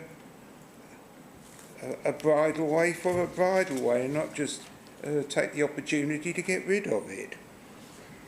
Good, thank you. In terms, so that's what's there at the moment. Yes. I want to now deal with what's proposed. In Mr. Chan's proof, if you go back to page 9. Page 9, yeah. And on page 9, there's figure 3, which shows us what's proposed. Yes. And then in paragraph 222, Mr. Chan describes it. He says, north of the Colette roundabout, there will be dedicated off-carriageway, segregated two-way cycle tracks and footways either side of the carriageway and integral to the new length of classified road. 2 parallel crossings will be provided to facilitate the proposed DTEC development site and bus stops. The facilities on the northbound side will cease at the parallel crossing located north of the accesses to the proposed DTEC development site. These facilities will continue on the adjacent to the southbound carriageway leading up to the Abing roundabout at A415. And then in 223, he refers to a cross-section. And the bullet points in 223, I just want to read those. He tells us what it involves. 7.3 metres of carriageway, 0.5 metres hard segregation strip, 3 metres wide bidirectional cycleway each side of the carriageway, so not just one side, both sides, and then 2 metre wide footway each side of the carriageway. And if you go over the page to page 10, we see that in those cross sections. The cross section at the top is figure 4, and you can see the carriageway with the lorry and the road in the middle. And either side of that, you can see the bi-directional cycleway, yes? Yes. And then the footway either side of that still, Yeah. both sides. And then if you look at the figure 5 at the bottom of that page, page 10, Yeah. what you see there is the carriageway on the left-hand side, and on the right-hand side a bi-directional carriageway and footway. And that's when it changes to being on one side only, further north up that stretch. Mr. Moon, currently the bridleway is shared with a haul road for a significant part, and then a private access road, but it's still on tarmac, not segregated. What's being re-provided is off carriageway, segregated cycleway and footway for the entire length of the stretch we're talking about. that is a considerable improvement on what is there at the moment in terms of attractiveness for non-motorised users, isn't it? No, not necessarily. I think walkers and also cyclists, but equally in as far as they use it, horse riders prefer to be away from traffic, and so that I feel that a route alongside the railway would be would be a good substitute for a bridleway, and I feel that you need not have that considerable width alongside the A road if you put a separate bridleway in. So just dealing with that point, then finally on this bridleway 3, if you go back to page 9, the page before we were just looking at, Mr. Chan's proof. Sorry, page 3. Page 9, sorry. Page 9. Page Yeah. 9. Figure 3. Yes, indeed. Figure Page 3. 9, figure 3. And either side of the new road is what's marked D-Tech. Yes. And just to be clear, that's there's a local development order proposed or in existence which allows for development in that area. D-Tech's the technology part which is proposed to be developed. Now, what you're suggesting, as I understand, is the railway you can see is to the east of D-Tech. Yes. Running north-south and sort of bearing slightly to the northwest as it goes up past Appleford. Yes.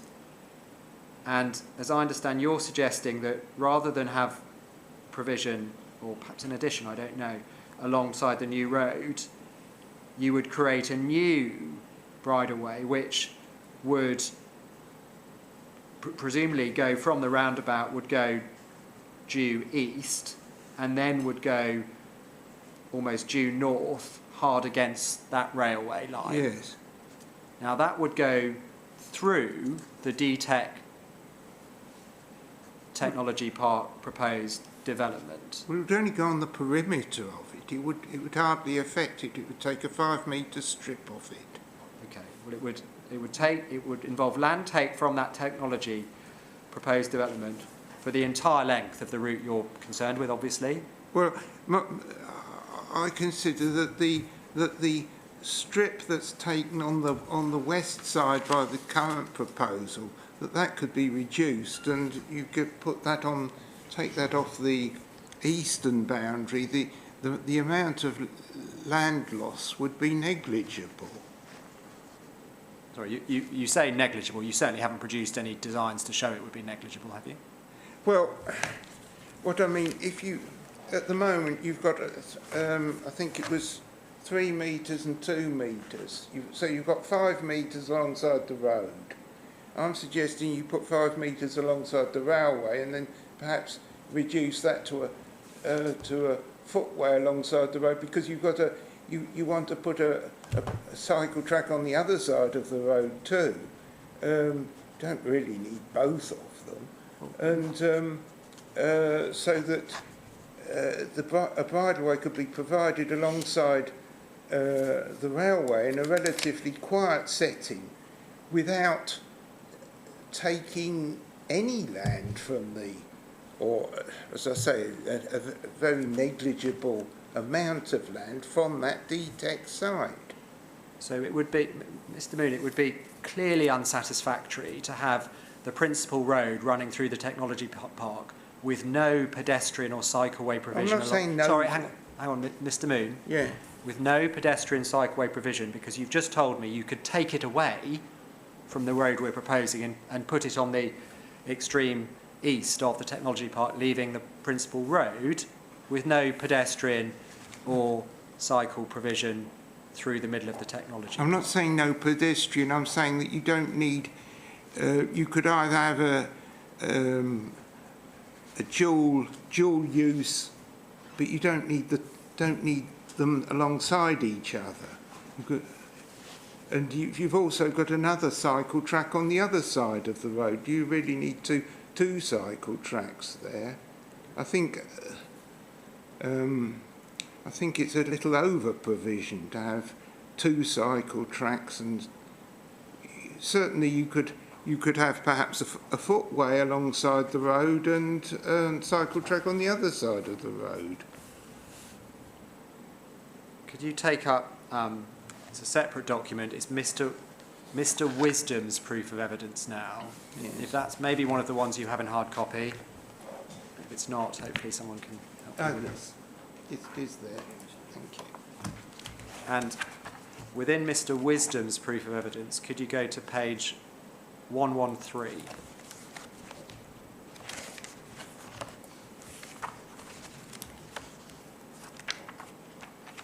Yes, got it. And at the bottom of page 113 is paragraph 13.16. Yes. And Mr. Wisdom, from the Highways Department in Oxfordshire County Council, states CPRE made representations proposing an alternative route alignment for two prows. The alternative route alignment for the bridleway known as BR3 on the proposed Didcot to Cullen River crossing is not required. Firstly, the existing alignment does not, as CPRE claim, follow a relatively quiet private road. The road is a haul road for the HGVs accessing Hanston FCC sites. A considerable number of large vehicles use this route on a fairly narrow road without segregation. This is possibly the main reason why not many walkers, cyclists or horse riders use it. So we've dealt with that point already. Additionally, the alternative proposal would sterilise land which is subject to a local development order known as DTEC.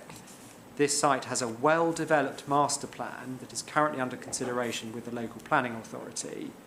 The area in question is currently proposed as an ecological buffer zone, and with land also safeguarded for potential active travel bridge from the North East Didcot development site to DTEC and towards Milton Park. Furthermore, the scheme provides a segregated provision for walkers, cyclists, horse riders, which also seamlessly links with the Didcot Science Bridge and active travel infrastructure. This is a vast improvement on what is currently provided. So we've got there, Mr. Wisdom obviously deals with a number of points in your evidence there, but in respect of the DTEC part, he's obviously considered it, he's looked at their master plan, and his view is it's going to sterilise land unnecessarily. Yeah?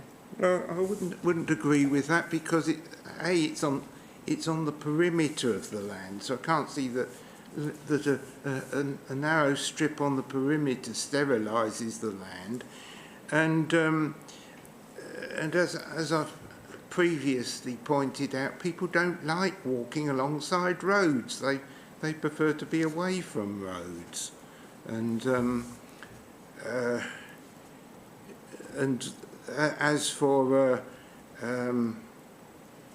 ecological buffer zone, you can put that alongside if you want to, but 5 metres of land for a bridleway is not going to absolutely scupper any of these things, and I'm sure a bridge over the railway could be accommodated in some way without it necessitating losing a bridleway along the whole length. That's in one particular spot, a bridge over the railway. That would. And Mr. Mead, So I think this is complete exaggeration. okay, thank you, Mr. Mead. You haven't, as I understand, disputed Mr. Wisdom's evidence that not many walkers, cyclists or horse riders use this route, have you?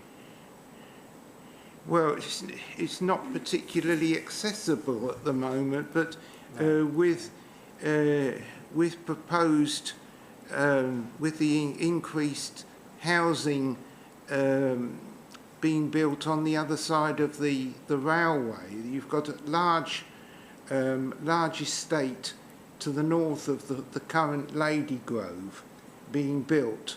This is likely to increase the use of public rights of way in the area.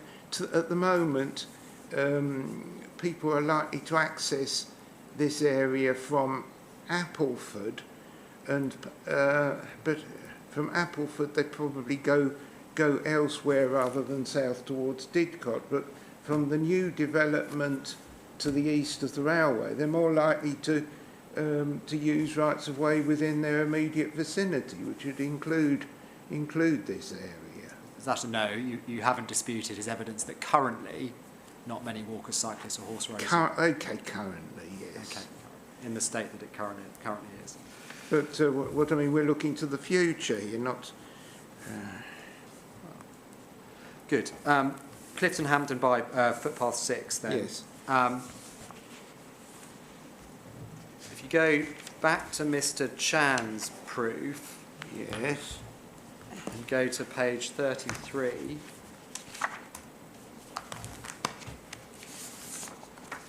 Yes.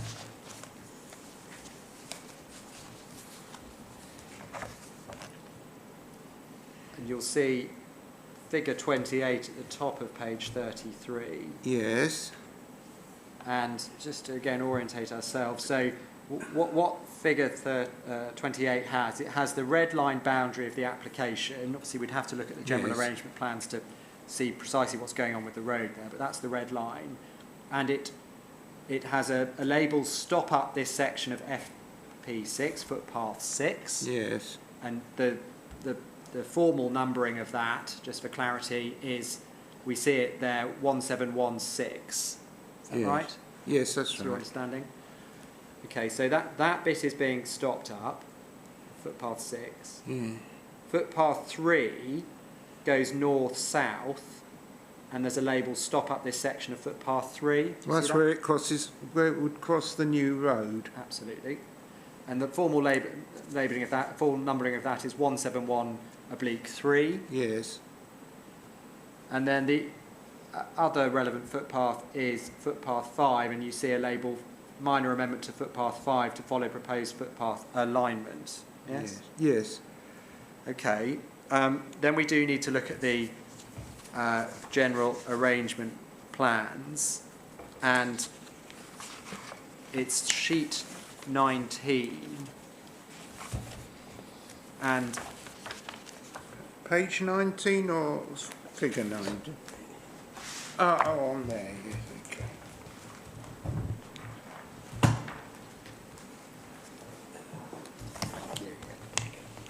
just this one. Right. Yes, okay. Just give me a moment as well to fire it up.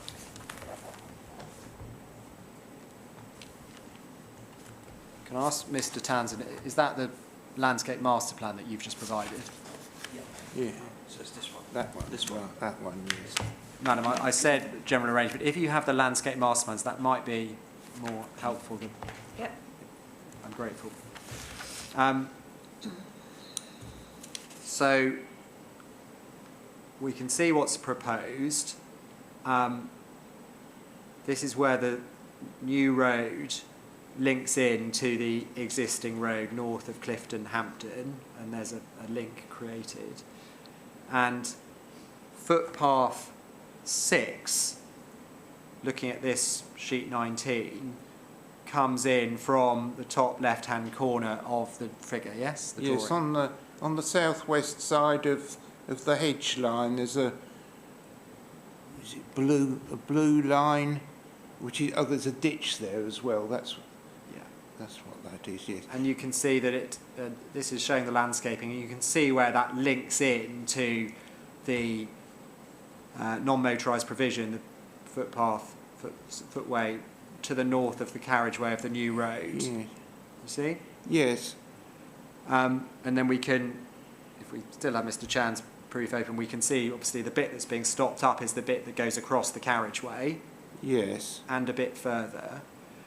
And therefore, someone coming in from along footpath 6 from the west, Yes. what they do is, rather than continuing in that line, the re-provision is that they can walk along the footway alongside the north side of the new road. Mm. Yes? Yes. And then That's a stretch of about 100 metres or so, 150 metres. There's a scale bar at the bottom if you want to have a look at it.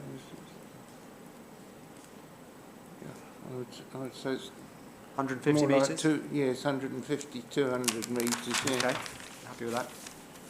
So 150, 200 metres of walking on the footway alongside the new road. That's a 50-mile-an-hour single carriageway road, isn't it?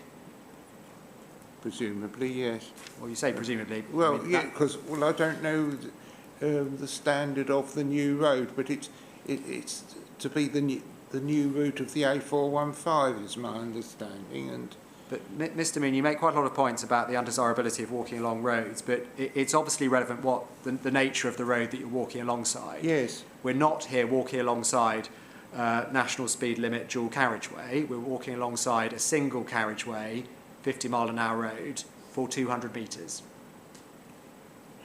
Yes. well, but I don't think that makes much difference to walkers. They don't want to be alongside roads. I think from a walker's point of view, it would be far preferable to follow the line of red dashes to the point where it meets footpath 3, which is the corner of the field shown where footpath 3 crosses over the road. Okay, so I'll deal with that alternative in a moment, but Yeah. just continuing in terms of what the walker or other person might do is that you then, having walked along that 150 metre, 200 metre stretch, you can then go north Yes. onto footpath 3 Yes. and then continue north. Alternatively, if you want to go south, there's a crossing point there, Yes. and then you get to the south side of the new road, and just to be clear, the blue line, it's on the key actually, which you see around that south side of the road, is the location of the greened acoustic barrier. You can see that runs Yeah. alongside the south side of the pedestrian facility on the new road. And I can say that's there for the acoustic reasons in terms of protection of properties in Clifton Hampton. That's why it's there. Yes. And as a result of that you have that barrier. You can walk along there, and if you want to go south, then there's you can follow the road round and then connect into the footpath network in that direction. Well, but there's also the continuation of footpath 3, which you can actually see running between the dark green bushes, and then yeah. So a gap has been created, and Mr. Chan can explain why, but a gap has been created in the acoustic barrier to allow for footpath 3 to continue in that direction. Yes. Yeah. Yes. You can say it hasn't been created further west for footpath 6, because if there was a gap where footpath 6 was, it would defeat the purpose of the acoustic barrier. So that's what's proposed. So it's that 200 metre or so diversion that we're concerned with.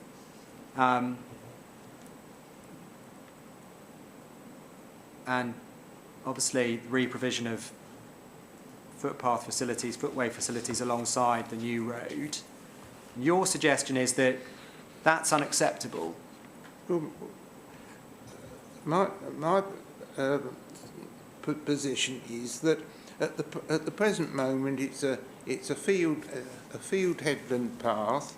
It's an arable field, and I think the field to the north is generally in arable use, and that the best thing from a walker's point of view would be to replace the arable headland on the south side with the arable headland on the north side, to run along the line of red dashes to meet footpath 3. On the outside of the new strip of woodland, or whatever that brown, yes, it says woodland. Yes.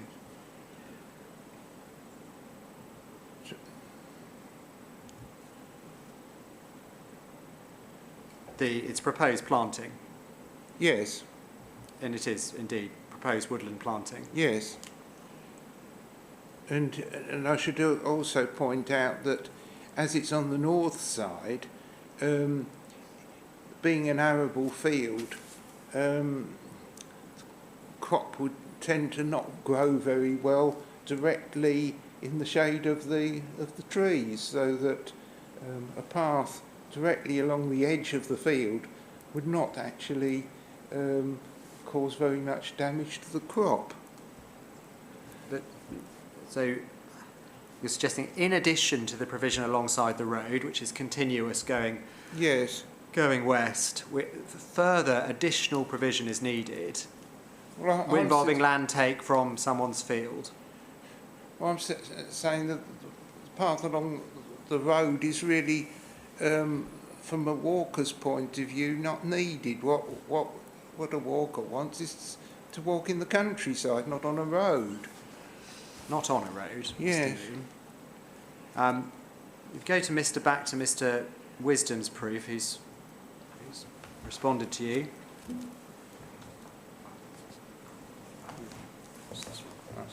Thank you. Yes. And it's Mr. Wisdom's proof. We go to page 114, please. Yes. On page 114, it's paragraph 13.17. Yes, got it. So CPRE's second alignment proposal affects the footpath 6 on Clifton Hampden component of the scheme. Yeah.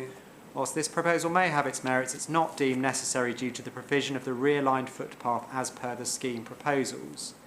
The area in question, that's the area that you're talking about for your alternative, is proposed as landscaping. Just pausing there again, it's the brown area. You said, is it woodland? Yes, it is woodland. It may therefore still be possible to walk in this area, but it would not be surfaced. Yeah. So the scheme actually potentially allows for what you're suggesting in an informal way. Yes. So But, what's wrong with that, Mr. Well, Moon? why can't the official footpath run along there? That's what the public would and then you can be sure that if any problems occur with it, that the county council would then look after it. For example, if a tree fell across it, if it's the official footpath, then the county council would get it removed. There clearly benefits, Mr. Moon, in having surfaced footpaths, aren't there? In terms of Well, accessibility, not- in terms of... Mr. Moon, hang on. Clearly benefits of having surfaced footpaths in terms of accessibility, wider users, avoiding in when it's wet and muddy and boggy, things like that, Mr. Moon. Well, this goes back to the point I made in my addendum about the fact that this is the active travel agenda, which is a different issue to recreational footpaths and people going out into the countryside for a country walk want to be in a quiet, pleasant environment. They don't place any value on having surfaced paths. The surfacing is important if you're walking in town clothes, want to get from A to B, for example, going to work, going to school, etc. But if you're going for a walk in the countryside, you want to be in pleasant surroundings, and okay, yes, sometimes it will be a bit muddy, but that's what people prefer when they're going for a country walk. And I think for diverting a country footpath, the continuation of which, once you get away from the road, is going to be subject to mud and whatever the weather happens to do to it. It's going to be like that. So just because it's alongside a road, it doesn't need to be surfaced there. Okay, so that's what's happening for 200 metres. And then the final point, just from Mr Wisdom's, this paragraph 1317, if you look at the last 3 lines of Mr Wisdom's paragraph, Yes. the counts at this location show that over a 7-day period, 42 walkers and 3 cyclists use this network, which equates to just over 6 users a day. So in terms of what's going on here and the impact of, firstly, the extent is 200 metres and we're talking 6 users a day. Yep. Of course, it depends on the time of year when it was measured. But what I mean, country footpaths are not heavily used, and people value them for being like that. They would find it, or shall we say, counterproductive to have too many people on them. Thank you, Mr Moon. Thank you, Madam. Those are my questions. Thank you.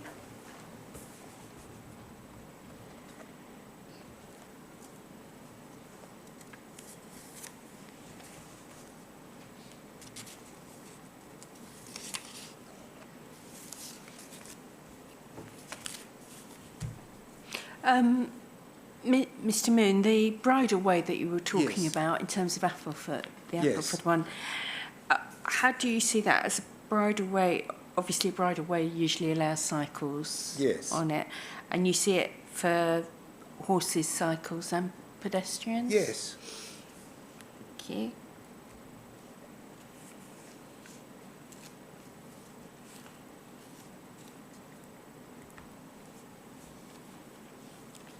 Yes, it connects Didcot to Appleford, because you can continue to the south of the A4130 at the moment, through the industrial estate, and it comes out near the railway station. Comes out near the train station? Yes, in Didcot, yes.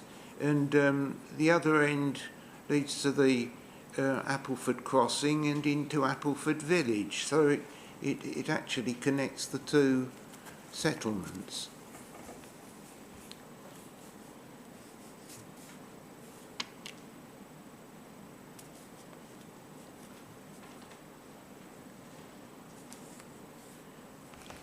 Thank you.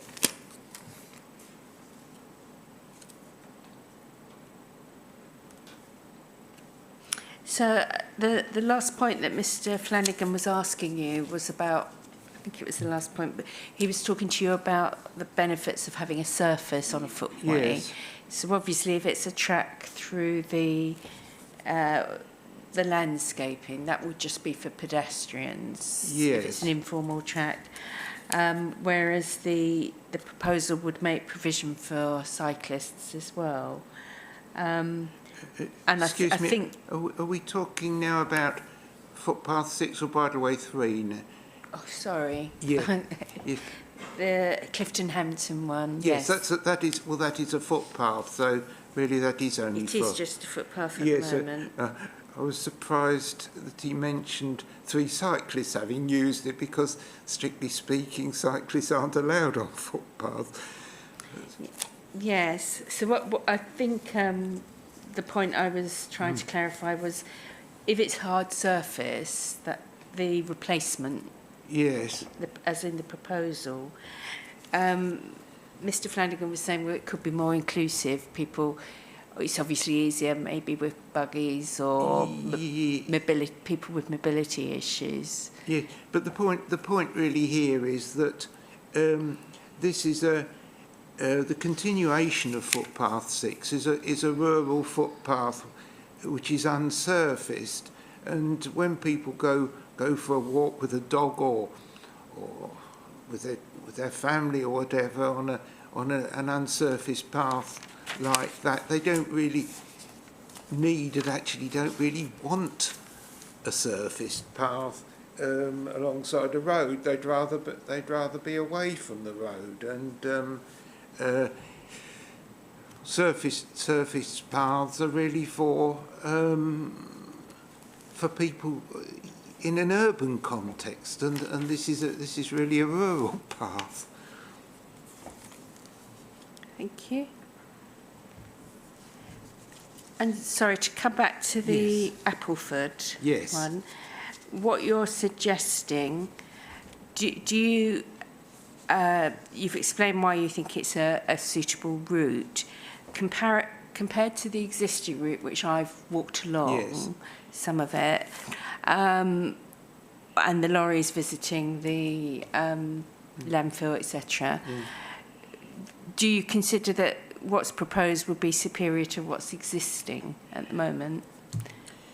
Well, If we're looking at applying, if we're looking at an equivalent to what's there at the moment, I think that's my first question, Yeah, is well- would the proposal do that? well, I suppose it's alongside rather than on the road, but on the other hand, there's far less traffic on the present route, and I should perhaps point out that there's historical evidence that this bridleway from Appleford to Didcot existed. Well, it's in the enclosure award, I think, for Appleford before the railway was built, and it had to be diverted when the railway was built, and so it's a route of ancient origin, even if it wasn't always where it is Okay, now. I understand that, No. but in terms of the current proposal as well, so if we're comparing what's being proposed by what's existing, No, what are you okay sorry. for a minute? Do you Yeah. need a break? No, I'm okay, thank you. If you need a break, say, we can take... No, I'm fine, thank you. Right.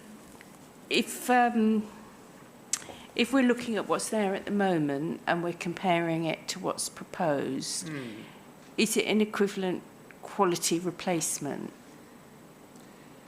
Well, I appreciate that you feel the bridleway, your proposal alongside the railway might be preferable, but setting that aside, if that can't be achieved... well,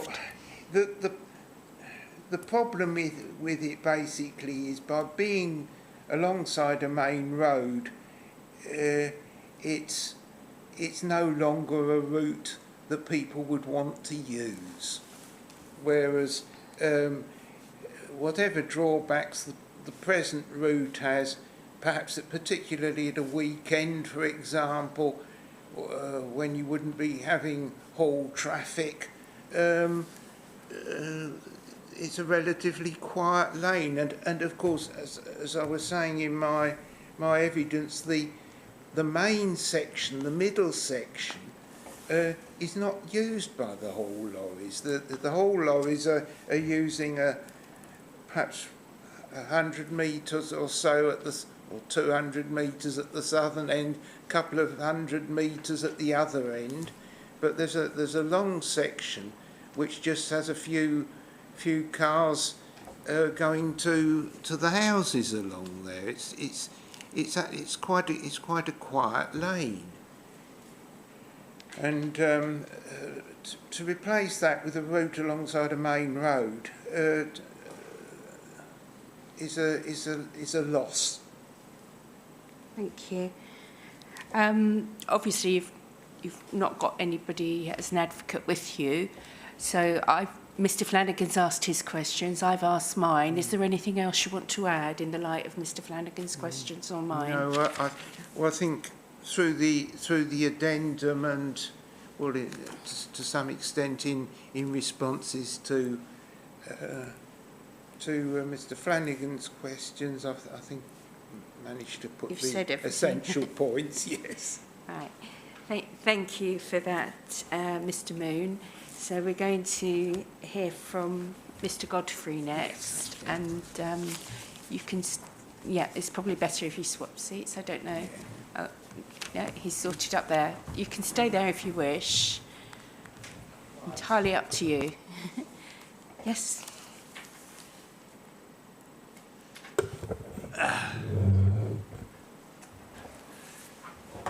Can everybody hear me? We can.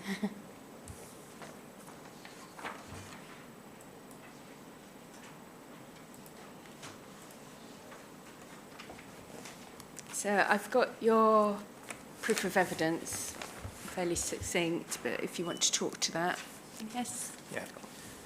Do you want me to read it or take it as read? Just talk around it. I think we've all read it. I'm assuming, Yeah. Mr. Flanagan, you've read it. Have you?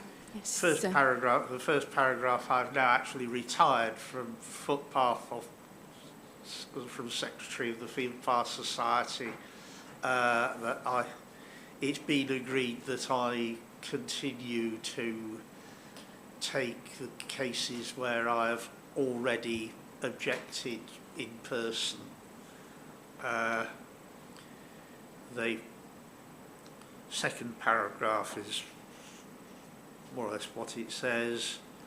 And are they the same 2 footpaths that Mr. Moon's just been discussing? Yes, they're the same two that Nick Moon's just been talking about.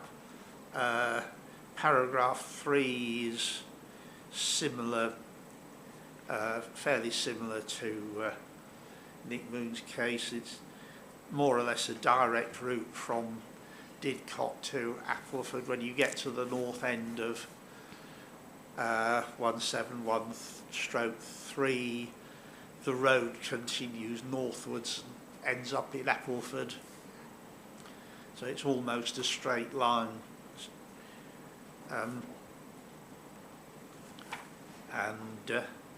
Clifton Hampden 6 is more or less the same case. In both cases, the argument is to, at least the principle is to keep the cyclists, walkers and horse riders in appropriate places away from the immediate vicinity of what is likely to be fairly constant and fast traffic.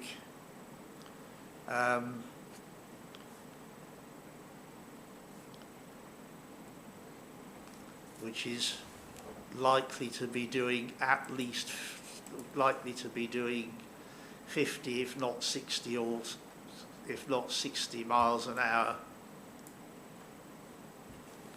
And HGVs amongst that as well.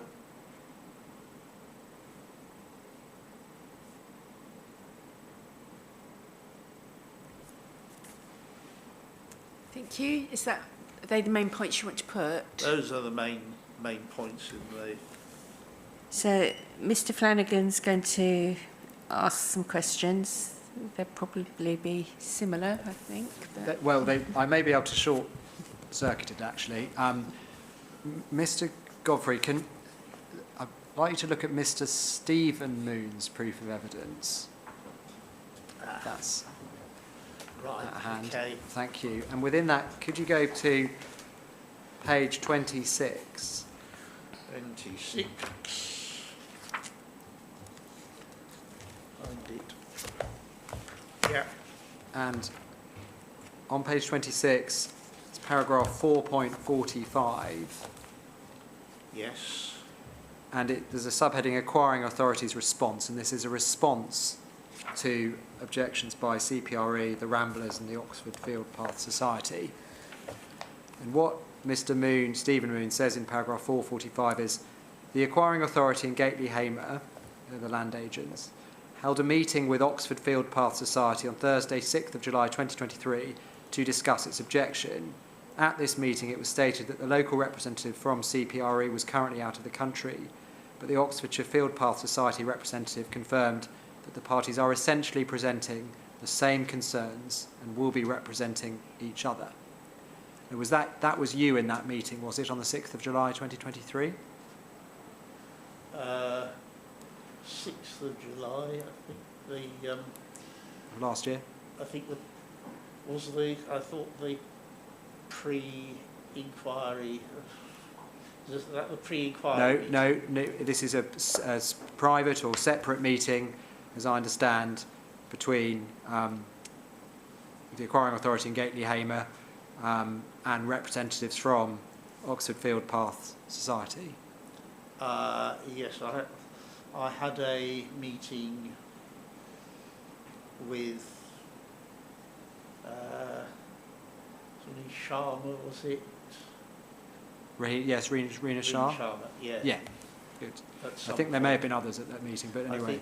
I think it was somewhat earlier than July, but I did have a. No, that's fine, and I think that the details of the meeting aren't particularly important, but in that paragraph, what's suggested, what's recorded, is that the Oxfordshire Field Paths representative confirmed that the parties are essentially presenting the same concerns as the CPRE. Yes. Mr. Nicholas Moon. Yes. Yes. And I can obviously see by reading your proof and Mr. Nicholas Moon's proof that they are essentially presenting the same concerns. Same case, yes. Okay, so what Mr. Nicholas Moon has just said now, a few moments ago, that's your case as well, is it? Yes. And the overlap is complete, is it? It's complete. Yeah, good. Well, Yeah. that is helpful because in that case, I've obviously asked Mr. Moon a number of detailed questions, and your cases are the same, so I'm not going to ask you the same questions, Madam. I hope that's acceptable. I'm going to take on that basis. I think for the same reason I haven't got any questions, Mr. Godfrey, because I've put them to Mr. Moon. But if there's something further you want to say or add to what Mr. Moon said, this is an opportunity Yes. to do it. Yeah. So, Yeah. if we started with the Appleford Bridleway, is there anything further you need to add to that? No. No? And Clifton Hampton one? No. Right, thank you.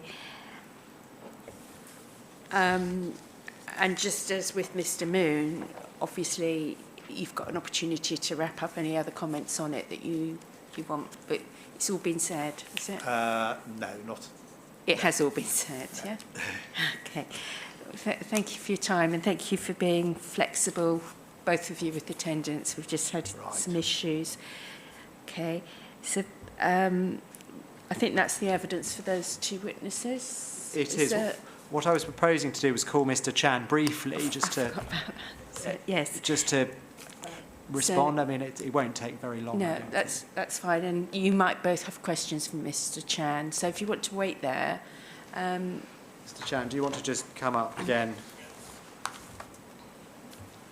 to the table? So he's going down there.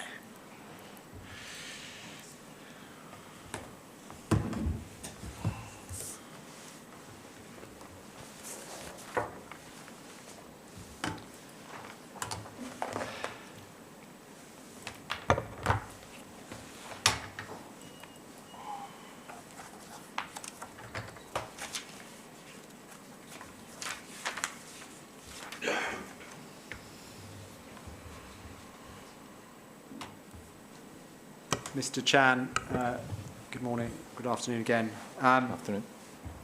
So I'm just going to ask you just very few questions about this to perhaps clarify a few matters. Bridleway 3, firstly, could you, I think the best thing is if you take up the general arrangement plans, the ones that are revised landscape master plans, and for it's sheets 7, 8 and 9, and those will be in that folder as well. Yeah. And sheets, If you can just...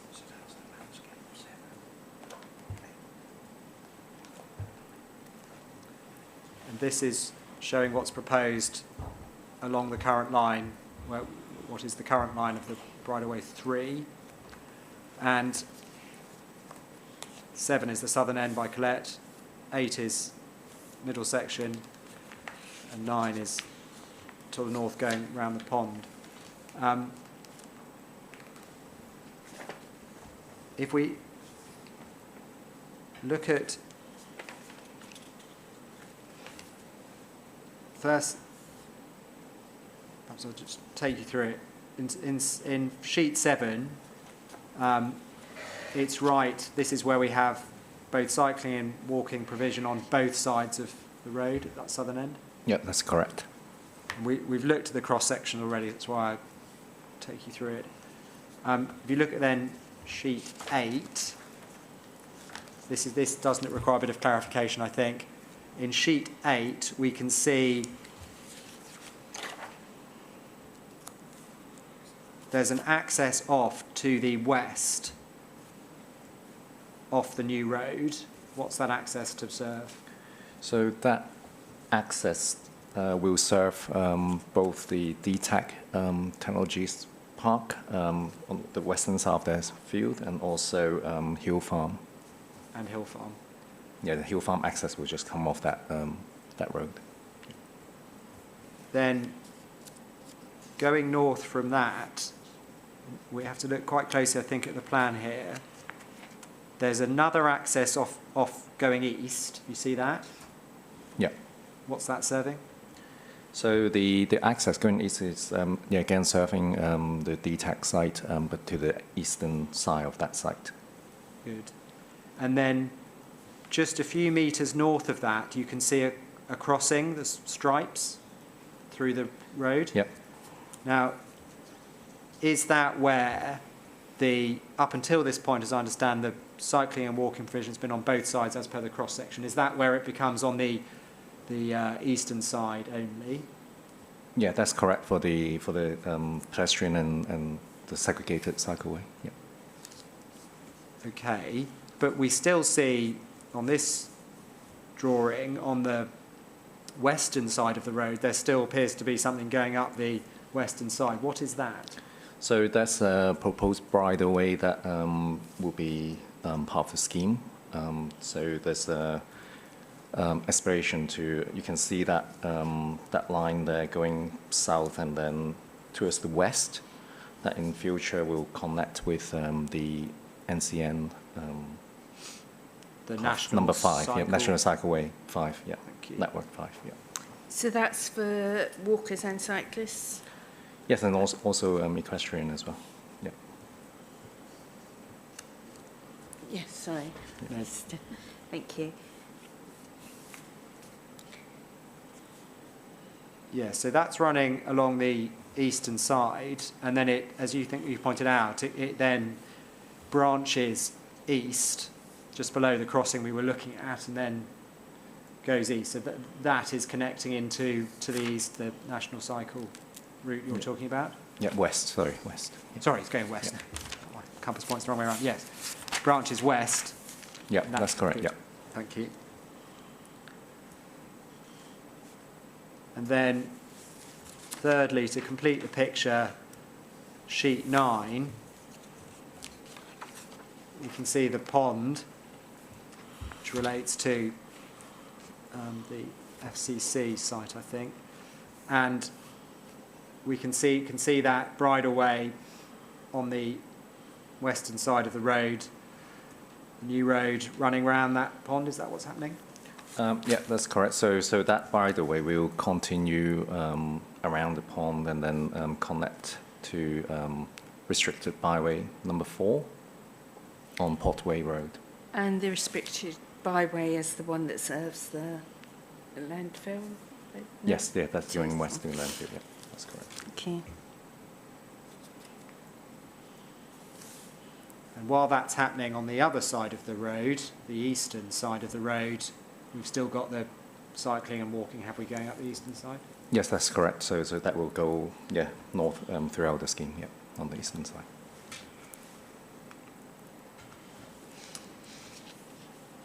Speed of this section of the road? So the speed, roughly on page, well, plan 7 and 8, it will be 30 miles per hour. And then on plan 9, roughly where the road branch off towards the west, north of that will be 50 miles per hour. Thank you.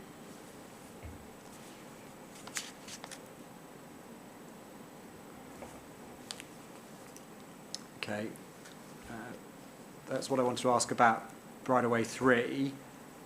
Then Clifton Hampton footpath 6, footpath 3 as well.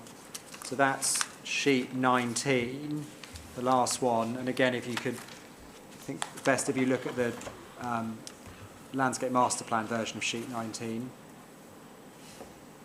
Yep. And just to confirm the speed of this section of the Clifton Hampton bypass first, if you can. Speed is 50 miles per hour. Yep. Okay. And we're familiar now, so footpath 6 is coming in from the top left-hand side, top left-hand corner of that drawing. We can see it then, there's a gap in the landscaping, the planting, so to allow it to join the provision along the north side of that road. What will that involve, that provision along the north side of the road? So the provision along the north and west side of the road will be a share use facility. Yeah. So both pedestrian and cyclists will use that section.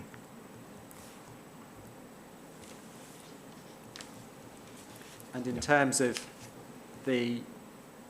what's the planting north of that, we can see from the quay that it is proposed woodland, as I understand, and seeing what Mr. Wisdom had said, that it creates the scope for perhaps informal use of it as a walkers could use it, perhaps not. Obviously, it will be unsurfaced. Is that what's? Yeah, that's a possibility. Yeah, as mentioned, it's not going to be surface, but yes, it will be woodland planting. So there's a possibility that people can walk through. Yeah. Okay. On the southern side of the bypass at this location, well, firstly, to get to the southern side, I think I pointed out to Mr. Nicholas Moon that the crossing point, there's an island, I think, in the middle of that section of the road.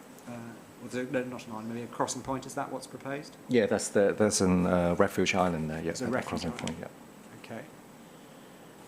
And then if you cross over, Mr. Moon observed that footpath 3 continues to run south, and there's a gap in the acoustic fence. Is that what that is? Yeah, that's correct. So that will maintain the access to footpath 3. Yeah. And just to confirm, or explain perhaps, there's a gap in the acoustic fence there for footpath 3. If you go slightly west of that, there isn't the acoustic fence is continuous along the line of what is currently footpath 6. Why is that? Why is there no gap there? So in terms of the noise mitigation, I guess the previous, I think it was Ms. Savage, did provide the evidence, but in terms of providing a gap in the noise barrier, that's not ideal in terms of noise mitigation. So we already have one gap to provide access to footpath 3. By providing another gap, that's going to impact the noise mitigation effectiveness in terms of obviously blocking out the noise towards Clifton Hampton village. Yeah. Thank you. Thank you, Mr. Chan. That's what I had by way of additional questions.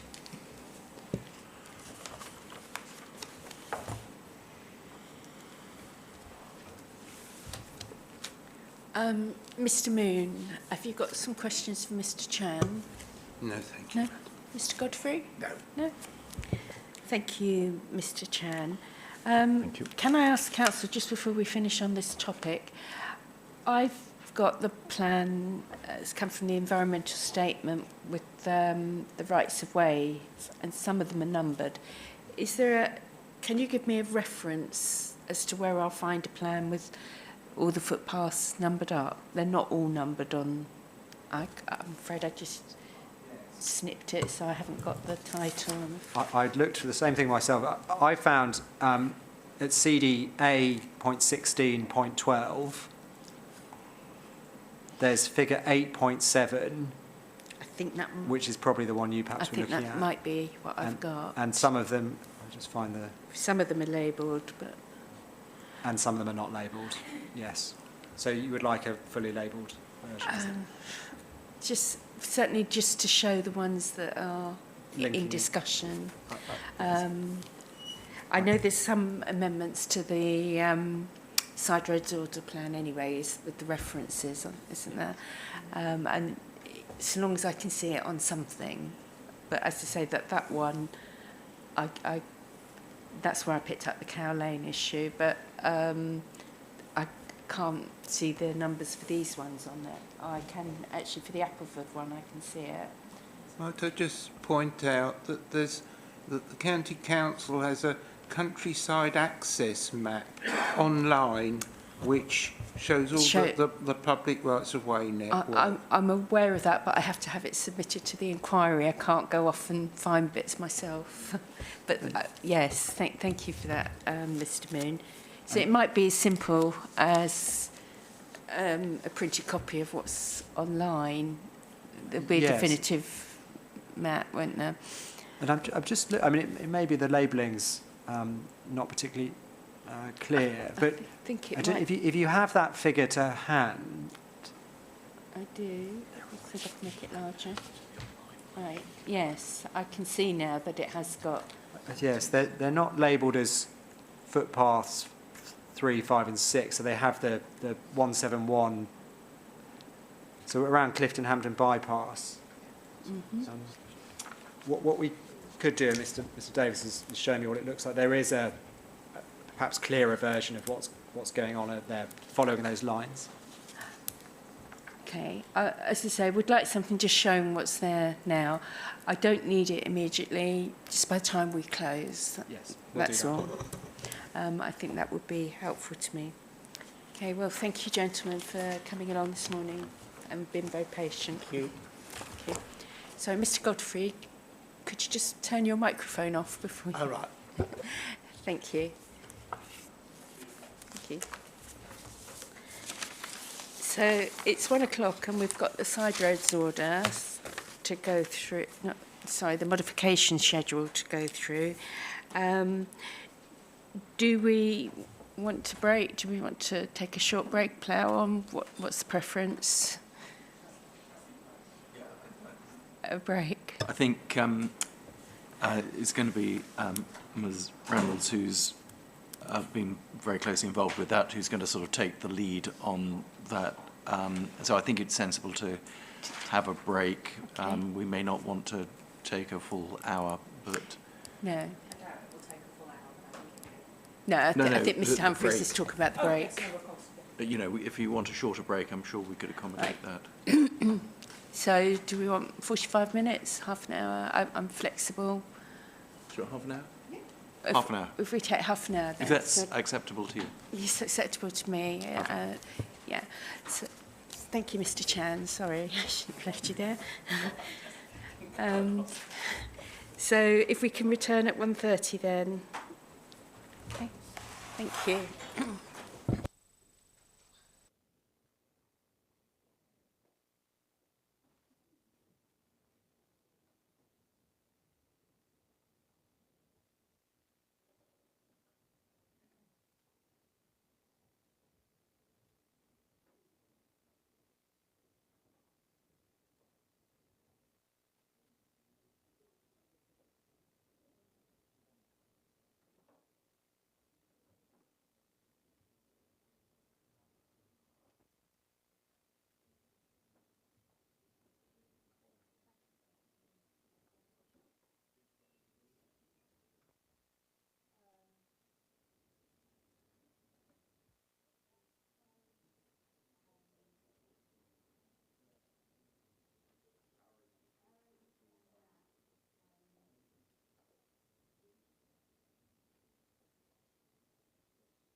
just check that you've got all of the documents first. So you've got an updated schedule which I handed over this morning. You've also had left on your desk a series of plans. They are the modified plans as they stand at the moment. I'll take you through those, Madam, and if it would help, I've got a series here. I've marked up where the amendments are. I've highlighted them. They're not on yours because they are the modified plans as they will look. But if it becomes helpful to have a look at these, then I can go through those with you. It might be helpful having, I know it's changed since what I had last night, or been updated, and I think you said that's page 22 onwards. Yes. Most of what I've seen is quite modest, and so I don't know the extent to which I'll need. If they're helpful, I'll let you know.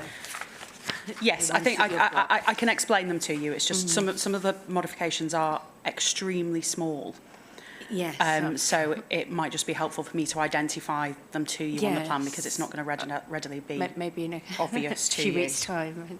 You should also have, Madam, a letter and an annex which Mr Flanagan referred to when you were dealing with the housekeeping and statutory compliance for the orders session. So this is in relation to an amended PMA into the column number 1 site. Which is dealt with in the modifications, and I think we said at that point that we would pick it up and deal with it there. This is just an additional piece of evidence, I suppose, in terms of statutory compliance, that because it was a change to a private means of access, there was a requirement for us to notify everybody who was a party to that. So this is an example letter. It went to all parties, so CEG, leader, and all of the tenants of column number 1 site, that just sets out that there is a slight alignment, which will come onto a slight realignment of the private means of access. It gives them until close of business, well, it gives them till the end of the day, sorry, today, to make any further representations. This is the last day of 3 weeks. We have not to date received any representations, and indeed when we did the original notification of the side roads order provisions, we didn't receive any representations from any of these tenants, so we're not anticipating that there will be any, but to the extent that there are, we can update you in the next session. And there's an annex to that document that just is an extract of sheet 16 of the side roads order, which I'll come on and explain to you anyway. Okay. So they should be all of the documents. Obviously we're only going through the modified plans, so there'll be some movement about in the schedule. So I've got open in front of me, and I don't know whether it would be useful to you to have it as well, the CPO schedule and the side roads order. I think you've got in your plans booklet all of the original as-made CPO plans. I'm not entirely sure whether your booklet also contains the as-made side roads order plans, or whether you might need to get... I think it does. Wonderful. But if you just bear with me, so the actual. Yes. schedule. So the actual. So CDH.3 is the side roads order. Okay. Let me just minimise what's open. If it's easier, Madam, we can just open each one as we get to it. They're fairly discreet. So I've got the side roads order. So the side roads order, yeah, H.3, and then H4/D is the side roads order plans. But say if you've got them in your plans booklet, it might be easier for you to I've got look that. at them on there. We've also got H4B, which is another of the side roads order site plans. And then H1 is the CPO. Right. I think that takes a moment to. No, it's opened. I propose in relation to the CPO plans, we use the hard copy ones that we've got, say, because they're at a fairly significant scale, it becomes quite difficult to see some of the changes. Absolutely. Before we get into the specifics, Madam, I think it's helpful to note 2 points. Firstly, in relation to the changes, they fall generally into 3 categories of either updating land interests, which have changed since the order was made, technical sliver plot changes, or the changes to the bridleway, of which there are additional plans now. So that's the Cow Lane bridleway, on which you've obviously identified earlier in proceedings, and also we've got the technical note that went in relation to the bridleway renumbering as a result of the Western Valley Parish Council. And lastly, the other kind of category of modifications is those which actually we'd highlighted in our statement of case. So the ones which are to bring the orders into alignment with the planning application, largely to do things like avoid and trees with the benefit of tree protection orders. Tree preservation orders, sorry. The second point is what I am presenting to you now on behalf of OCC is the modifications that we can present at the current time. There are ongoing negotiations with parties which have been ongoing for a long time, and which we hope prior to the close of inquiries we may be able to update on the position that would enable us to request additional modifications. It wouldn't change any of the modifications that we're putting to you now. It would be in addition to what we are dealing with. And they are particularly with regard to Network Rail and the W.E. Gale Trust. So I had a discussion with a programme officer this morning. Yes. And my thought is that we put the updates in the relevant sections of the statutory order documentation, and we just put them on with the date, because we can't call them final, because they can, in my experience, they'll change again, won't they? Absolutely. So keep them all in CPO, side roads. And bridge order, I don't think there's any modifications to. There are no modifications to the bridge order, and none will be coming forward in relation to the bridge. That's my thought, and we'll adjust the numbering, make sub-numberings within there, I think. Something like that. That's, if you've got a different view, we're happy to hear it. No, absolutely. That's fine by me, madam. It may well be that we are not able to present any further update prior to the close of inquiries. We hope that's not the case. We hope that we say we're in very advanced negotiations with both of the parties that I've named. If it would be helpful, I can identify to you what the plots would be that would be removed should we be able to advance that. I know that... I think wait to see if we get them, and if we get them, then submit a note saying what would be removed. Might be yes, preferable. and obviously if we are not able to do that prior to the close of inquiries, madam, that doesn't preclude that we can request those technical modifications directly through DFT. Mm-hmm. Okay, so I propose we'd go through the schedule, madam. When we get towards the back of the schedule, we can canter through it quite quickly. But in terms of what's on here, I don't know whether are you happy for me to just take it as we go through? I think so, yes. So side roads order is the first document, so H.3. Mm-hmm. And PDF page 1, the articles there. The first of those amendments is to bring in Western Valley as a parish council listed. Mm-hmm. And likewise, over onto PDF page 2, Article 3, 3A, 1 and 2, the definition of... On the wrong page. Yes. So the definition, within that article, it's, say, on PDF page 2, the classified roads definition makes reference to the bridleway, which needs amending. So they're fairly straightforward. I would just note, madam, on the schedule that I handed in this morning, we did notice that there's a typographic error in the element in brackets that describes the bridleway. So it's not a change to the modification, but it notes there the bridleway renumbering has an effective date of the 27th of April. Clearly, that's tomorrow. And then it should be the 27th of February.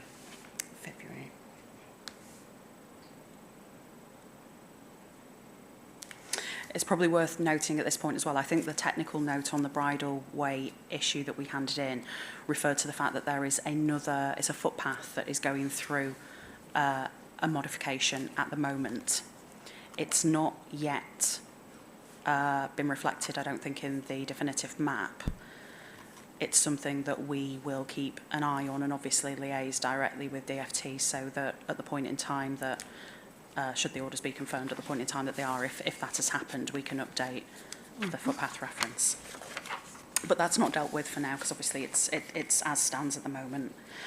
The next change is on page 8 of the side roads order. And again, this is all in relation to the bridleway renumbering. So in the improvement, the stopping up and the references, there are various references throughout there to the bridleway, and it should be the newly renumbered 423120 Western Valley. And that's got the April date. So, Yes, so the date was more a point of explanation in the schedule, so it won't be reflected at any point in the orders. But yes, it should be the 27th of February and 27th of April. okay. That's everything on the side roads order itself. There's very few references in there to the bridleway, but we turn to the side roads order plans. And the first of the plans that I handed up to you, Madam, is sheet 7, site plan 7, which if you would rather access it online is it's up to you. It's H4 hyphen This is D. probably quicker Yeah, I think it's probably with easier to see loading. on there. Okay. Right, so I've got that sheet.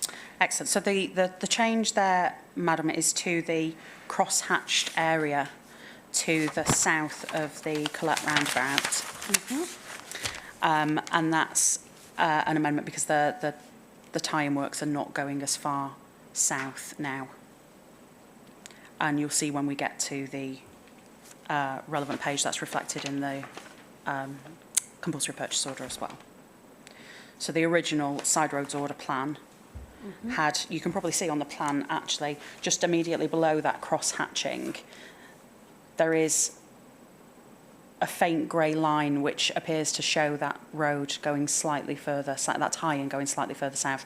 That is effectively the alignment that was on the original side roads order plan, the as-made plan, but the proposal will draw it back to the cross-hatching that you've got on the plan in front of you now.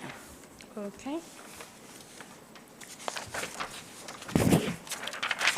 That's all on that plan, Madam. Apologies, you're going to have to discard these plans quite quickly.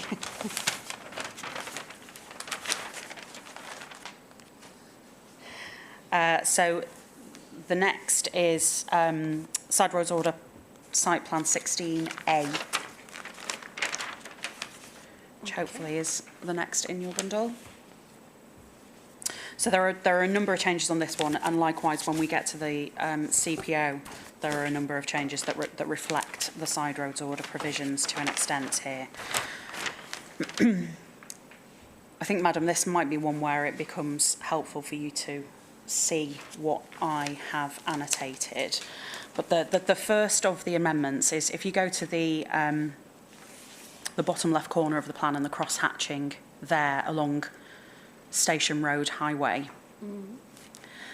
The original side roads order plan, it might be useful if you have that online or in your books. So that's 4-B, PDF page 2. That's on the Clifton. Right, I've got It it. is, That's yes. the first one on there. So you can quite clearly see the difference in that cross-hatched area. So along the northern boundary of the cross-hatching, there's an area in the modifications that has been removed.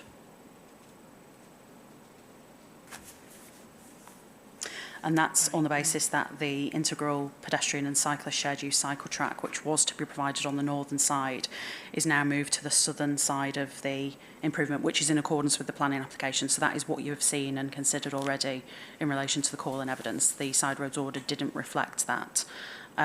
So is now being picked up as a modification to do that. And that was to retain a tree subject to a tree preservation order on the northern side. And that repositioned integral shared use cycle tracks reconnects with the existing cycle track on the southern side of Station Road. There are a number of modifications on this plan, Madam, so stick with this one for a while. The next of those is the private means of access that sticks out to the northwestern corner of the side roads plan. Again, if you do have the proposed plan and the made plan, you can see the difference in the alignment there. So the private means of access is slightly longer and the tie-in works are slightly shorter. So it's denoted with the 16/small a marking. 16A. So there's two arrows there that show Yeah, I can the see length of the that. PMA, so that there's a difference there. So new highway 16D, capital D, which sits below that, is shortened slightly and the PMA is lengthened. Yeah. And again, that's another matter that's consistent with the planning application.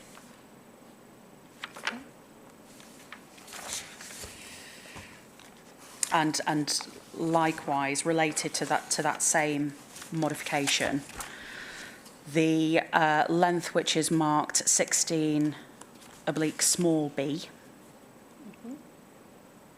the private means of access there is stepped back slightly, so the length of the length of highway essentially picks up a bell mouth into that PMA. Now, Yeah. that's everything on Plan 16, Madam.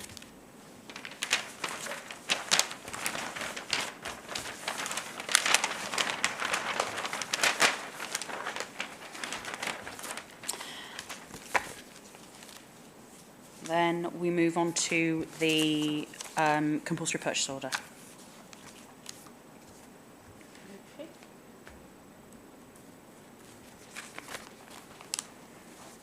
So the first changes are in relation to the order itself. So page 1, Article 1, 1A and 2, again, bridleway reference needs to be picked up. And again, there in the note that you've got the schedule of modifications, Madam, it's got that April 2024 date, which should be February.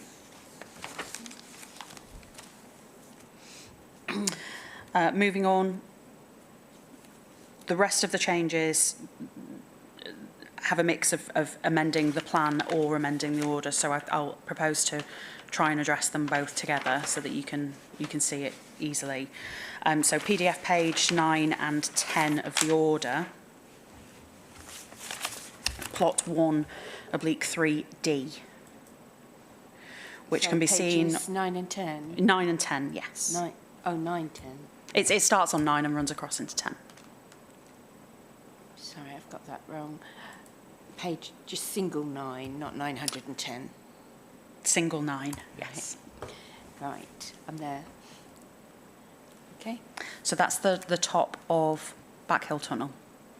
And on the plan, you can hopefully see Backhill Tunnel running north to south, pretty much right in the middle of the plan. And 13D is right at the northern boundary there. The majority of changes around this top element, Madam, which we'll come on to all of them, are changes to remove or to realign slightly to remove Network Rail's interest. So this is one of the technical sliver plot changes where I think once further information was supplied and shape files particularly from Network Rail to denote ownership, we were able to refine these plots. So you can hopefully see just along the northern alignment of 13D, it's slightly changed shape. It did run in a parallel. Sorry, it did run in a continuous straight line, and now just steps in very slightly. It is one of the ones that you can see on a plan. It's very small, but can be seen. Okay.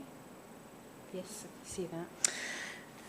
The next one we come into is plot 1/3E, which is on PDF page 10. Again, this is another adjustment. It's not one that actually on your plan you can see because it's a very, very small area that runs along the northern boundary. So plot 13E is the A4 130, and along its northern boundary there was an overlap in titles between the highway and Network Rail's ownership to the north. So we do have, if you feel it would be helpful, we could provide it to you afterwards.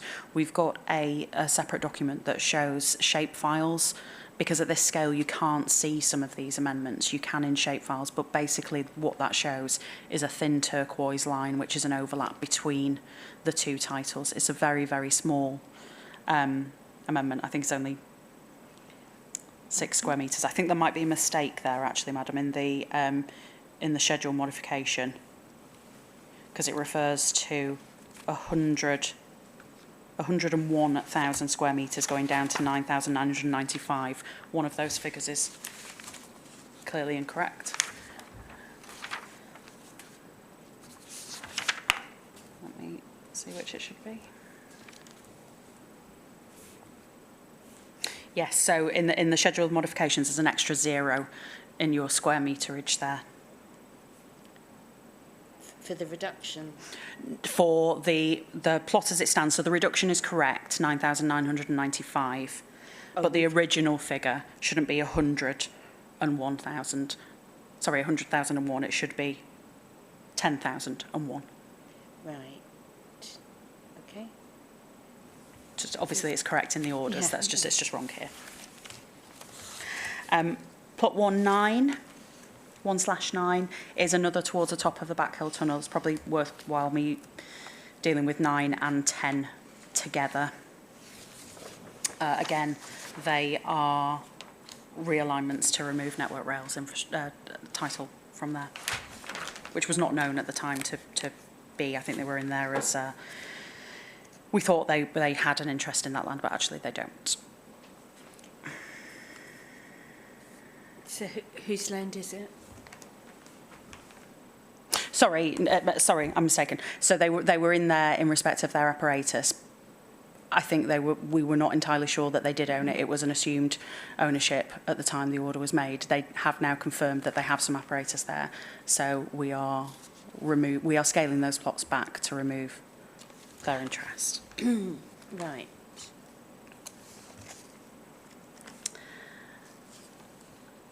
And the one that you will no longer see on the plan is plot 111. So on the original CPO plan to the north of plot 110, there was plot 111. The proposed plan removes that because that is Network Rail's land. So that one comes out completely. 9 and 10, it was assumed that Network Rail had an interest, and they don't.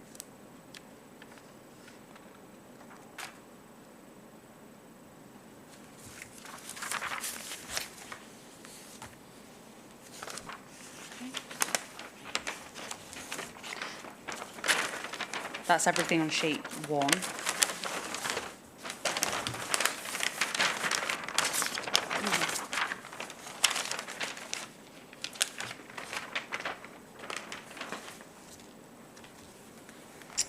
Sheet 2 starts in the order, Madam, at PDF page 40.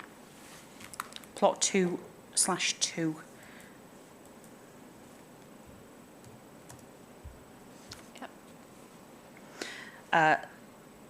So this is a partial deletion from the plot of 14 square metres. Again, this can't be seen on the plan, but we have discussed shapefiles with Network Rail and we are confident that that's now corrected and there isn't an overlap in title. So it's along the northern boundary of the A4 130, obviously adjacent to the railway. Plot 2/3B on that plan. This is a nice easy plan, not very many plots on it. 2/3B and 2/3D are both in the order schedule. They refer to that bridleway, which will need correcting in terms of its reference. Also, Madam, on the plan that you have been handed up, it should, in the bottom right-hand corner, now refer to the parish of Weston Valley, which was previously the parish of Harwell on the made order.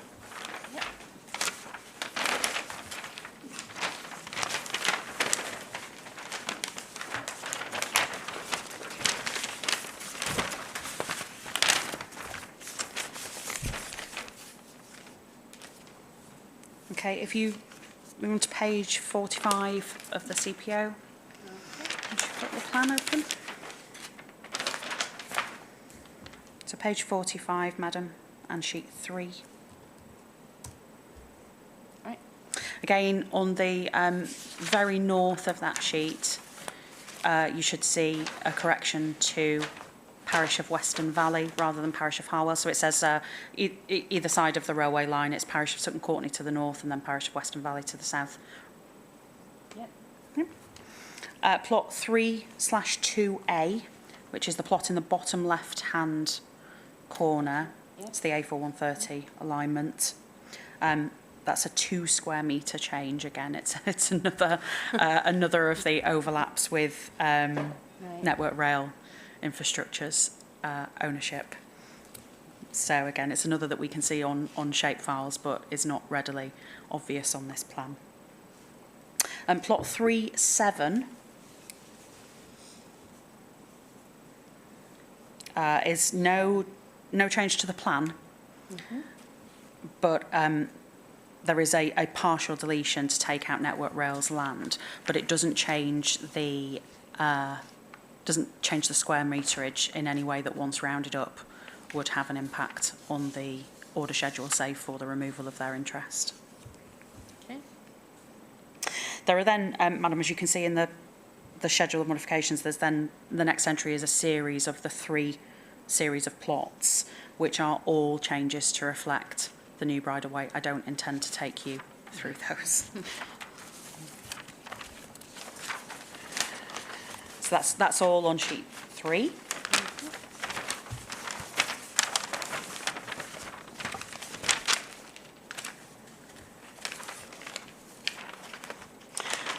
You don't have, there are some changes to the 4 series of plots, but it's not, you don't have a plan for the 4 series.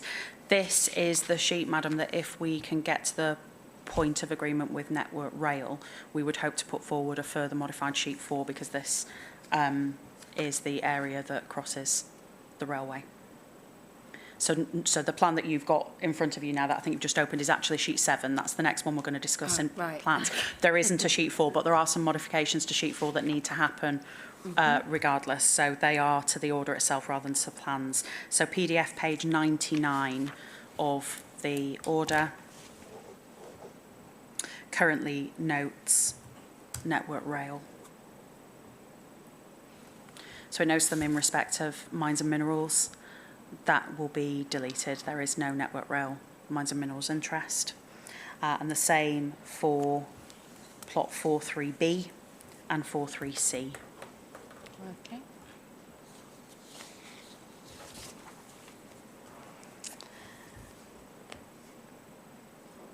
Page 169, Madam of the CPO, should take you to plot 7/2F, which is then the sheet that you have in front of you as well.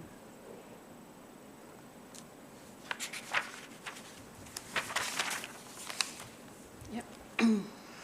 So again, this first one is a very small 2 square metre change to the eastern boundary. So the very far right of your plan, where the plot 72F ends, there has been a slight realignment there, again to account for overlapping with Network Rail's title. PDF pages 176 and then onwards to 177 and 178 deal with the next 2 plots, 7/4A and 4B. Yes. These are the plots when we were looking at the side roads order plan at the bottom of the Collect roundabout, where the access was pulled in and the tie-in works. These plots will be deleted, so they reflect the side roads order provisions. So on the sheet that you have been given, it follows that same southern boundary alignment as the side roads order and removes 2 plots which originally extended further south. Thank you. That's everything on sheet 7.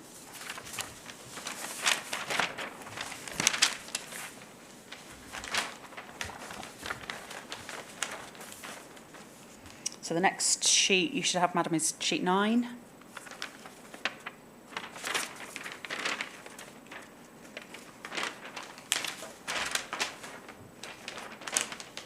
And it's PDF page 224 of the CPO.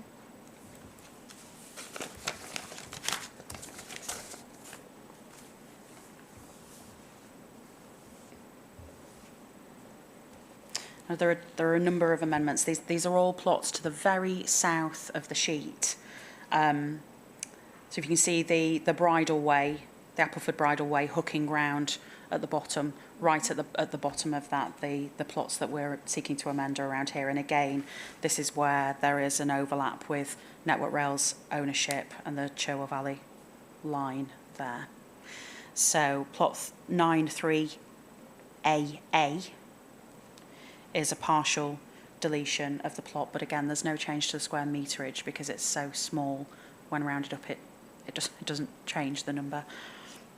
Plot 9/18, which if you want to look in the CPO is PDF page 238. Again, is a plot to that same south end of the plan. If you run directly across from where 93AA is, if you run directly west, you hit 918. Yep. And again, that's a 14 square metre change just to the south of Level Crossing Cottage, which is again an overlap with Network Rail's ownership. Plot 9/25 is onto page 240 of the CPO, and again is in that same area. Partial deletion of the plot, again with Network Rail's ownership. Okay. And the same with 926, which is only a 1 square metre change. So they're all in that same vicinity on the plan, Madam, and all for the same reason. Okay. That's everything on Plan 9.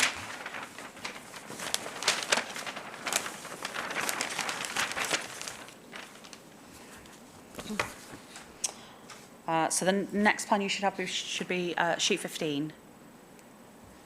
And that would be PDF page 308.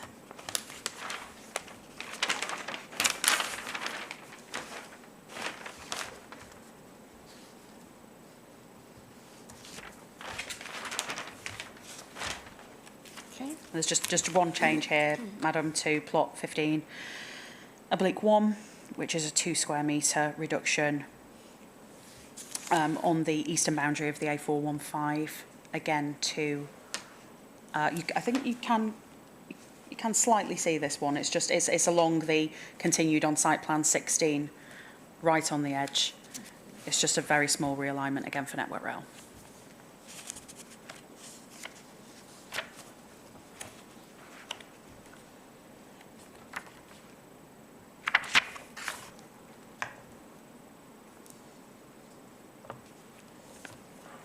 Okay.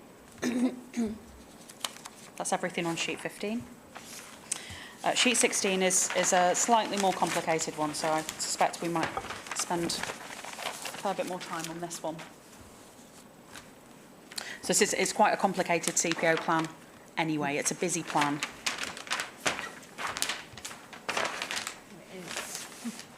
This might be one, Madam. I've gone through on my plan and I've highlighted the plot numbers to make them easier to find. So if it becomes difficult, I can come and show you this one. But it's PDF page 309 of the order, which starts at plot 16/1A. Okay. And that's an easier plot to find. It's in the bottom left corner, Madam. I've got it.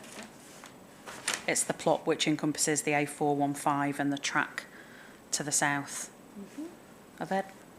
And again, you can see this change as well. If you go right into the north western corner of that plot, you might be able to see there's just a tiny square taken out on the corner. Yes.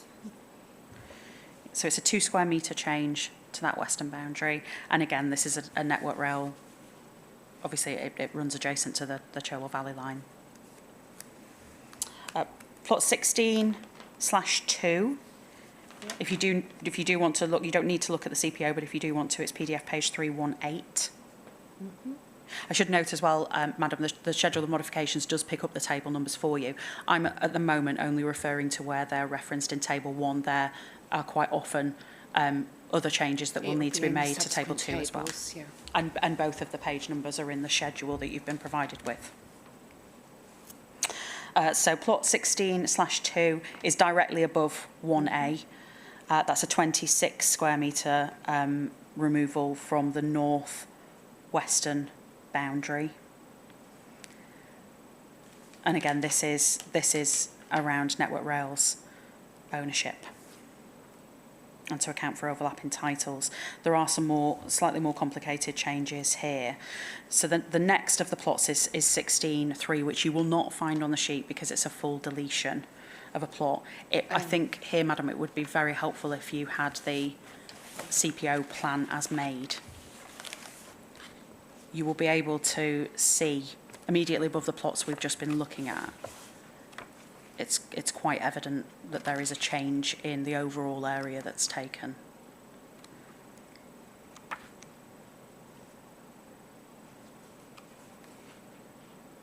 They may not be in order in your booklet because they're not in order in mine either. No, apologies for that. I've got it, I think. So if you can see 16/3 on the made order, which is immediately above 16/2. Sorry, it's the wrong one. Writing's quite hard to read. Right, I've got 16/2. So 16/2, immediately above there, you'll be able to see the change in the overall shape, yes, which I will take you through. Yeah. So 16/3 has been deleted entirely. That is land which was in Network Rail's ownership. As I understand it, that is land over which resurfacing works were planned as part of the scheme. The county is more than happy to carry out those resurfacing works, but they are something that is within Network Rail's gift, essentially. We are happy to remove that land from the order, and if they would like those resurfacing works to happen, then we can carry those out. And if not, then they are not prohibitive in any way to the scheme.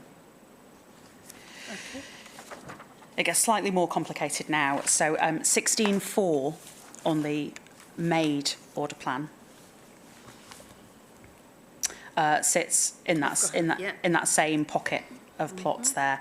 This is a partial deletion of that plot. So some of that plot is retained. What has been deleted is Network Rail's ownership. But to avoid confusion with plot numbers, the sheet that you have seen with modifications no longer has a 16/4. What has remained has been subdivided and renumbered as 16/22 and 16/23. So they are not new areas of land, those two new plots. They are land which was previously within plot 16/4. And in terms of ownership, if it's not Network Rail, what do we look at? It's unknown ownership for 16/22 and 16/23. It is unknown. Yes. And whatever necessary searches and notices have been published. All unknown owner notices have been served, yes. Okay. Erected, shall I say. So again, this is the same surfacing works which the county is happy to provide, but we are leaving in the gift of Network Rail as to whether they would like them to be there or not. It's worth highlighting at this point that the side roads order and the compulsory purchase order are not consistent here in terms of the land ownership, the land area. When you look at it, it will not look the same. That is intentional. There is an element of land within Network Rail's ownership, which is also part of the current adopted highway, which is retained in the side roads order. And that's because the council is able to carry out the bit of works, resurfacing works that it needs to do there under its Highways Act powers. So it's been removed from the CPO. We don't intend to acquire it, but it's still retained within the side roads order. So just the northern alignment of that area there looks slightly different between the side roads order and the CPO. Okay.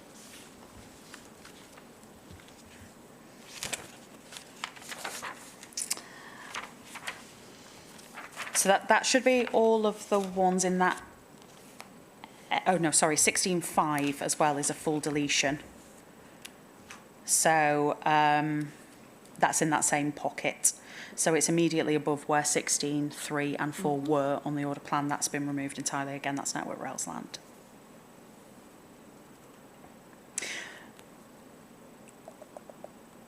The next one is 16, oblique 6A, which is, if you go directly north, it's the northwestern corner plot. Yes.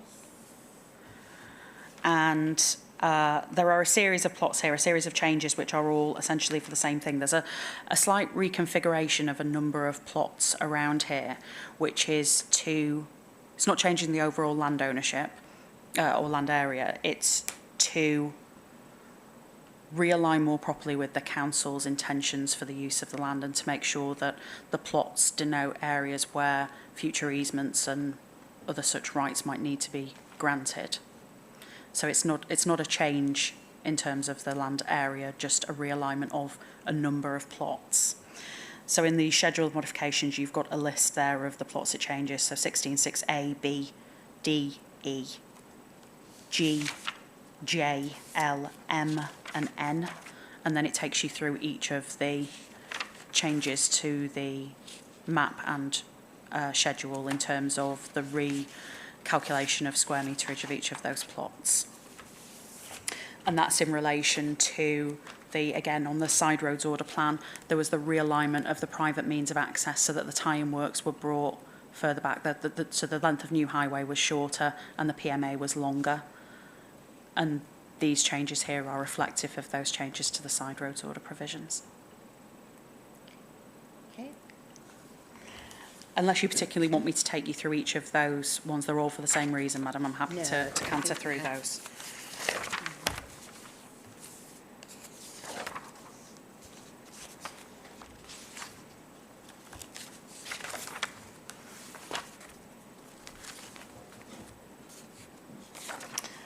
That's everything on sheet 16 then, because all other ones say are for that same realignment reason.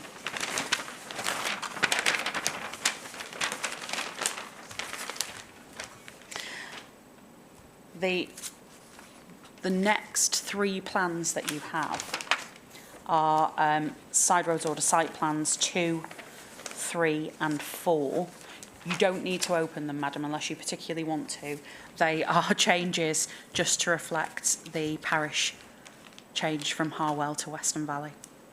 Right. I don't think any of them actually refer to the bridal number. I think it is just, sorry, that one does, but it's all for that same reason. So site plan 3 does change the bridal way for Cow Lane, but the other 2 are just changes to note the correct parish. So that's everything in terms of the plans.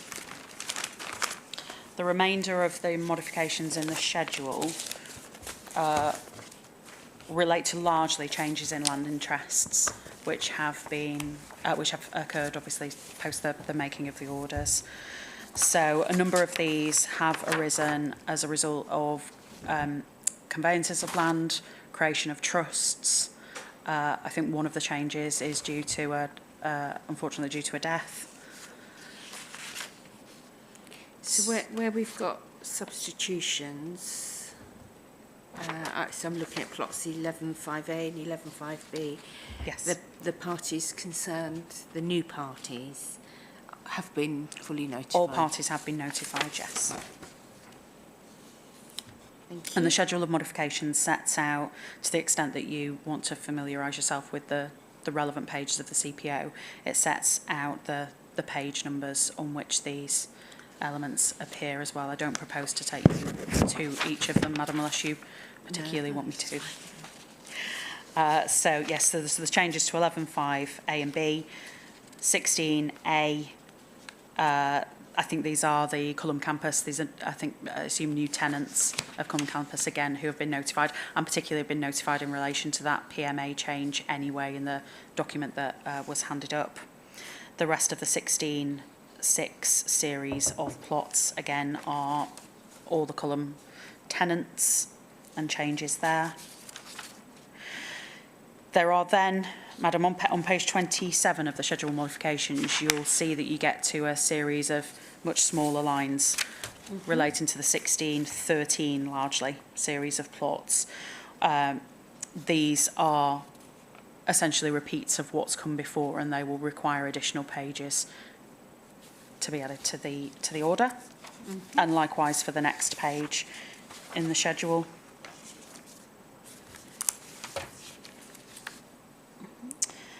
Page 28 goes on to look at plot 17, and then 16, 17, 18 and 19 series. Again, these are substitution of interests. And the way that they are set out is you have the party at the top who is currently there, and then who is to be substituted, and then below it all of the plots that applies to with their page numbers. And that's true for all of the other pages. They are obviously different parties and different substituted parties, but the format of how they're presented to you, Madam, is the same. Okay. In terms of obviously you have the plans.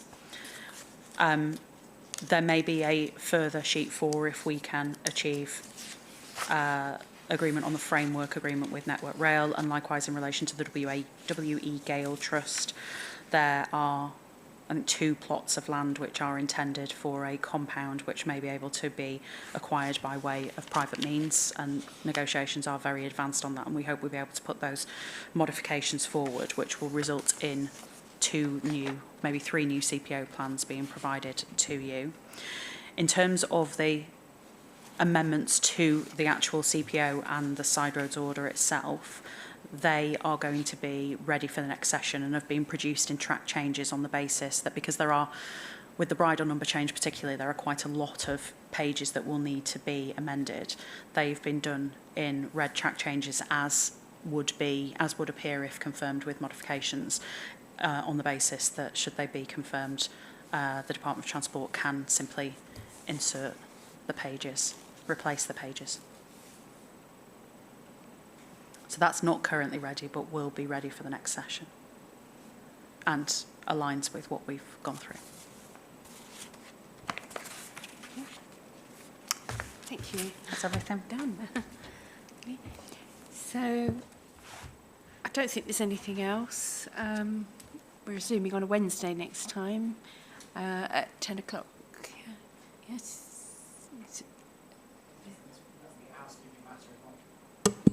The funding update note that you asked for, it's been completed, and we're going to send it to the programme officer this afternoon, so hopefully that should be with you in that timescale. Right. Thank you. And then before we close, there was going to be the updated conditions schedule. Not before we close today, before we close. Yes, so the funding, yes, the condition schedule is underway, progress as I understand. Yep. Thank you. So I think we can adjourn, can we? Right. So I'll see you on it's the 8th, isn't it? Thank you.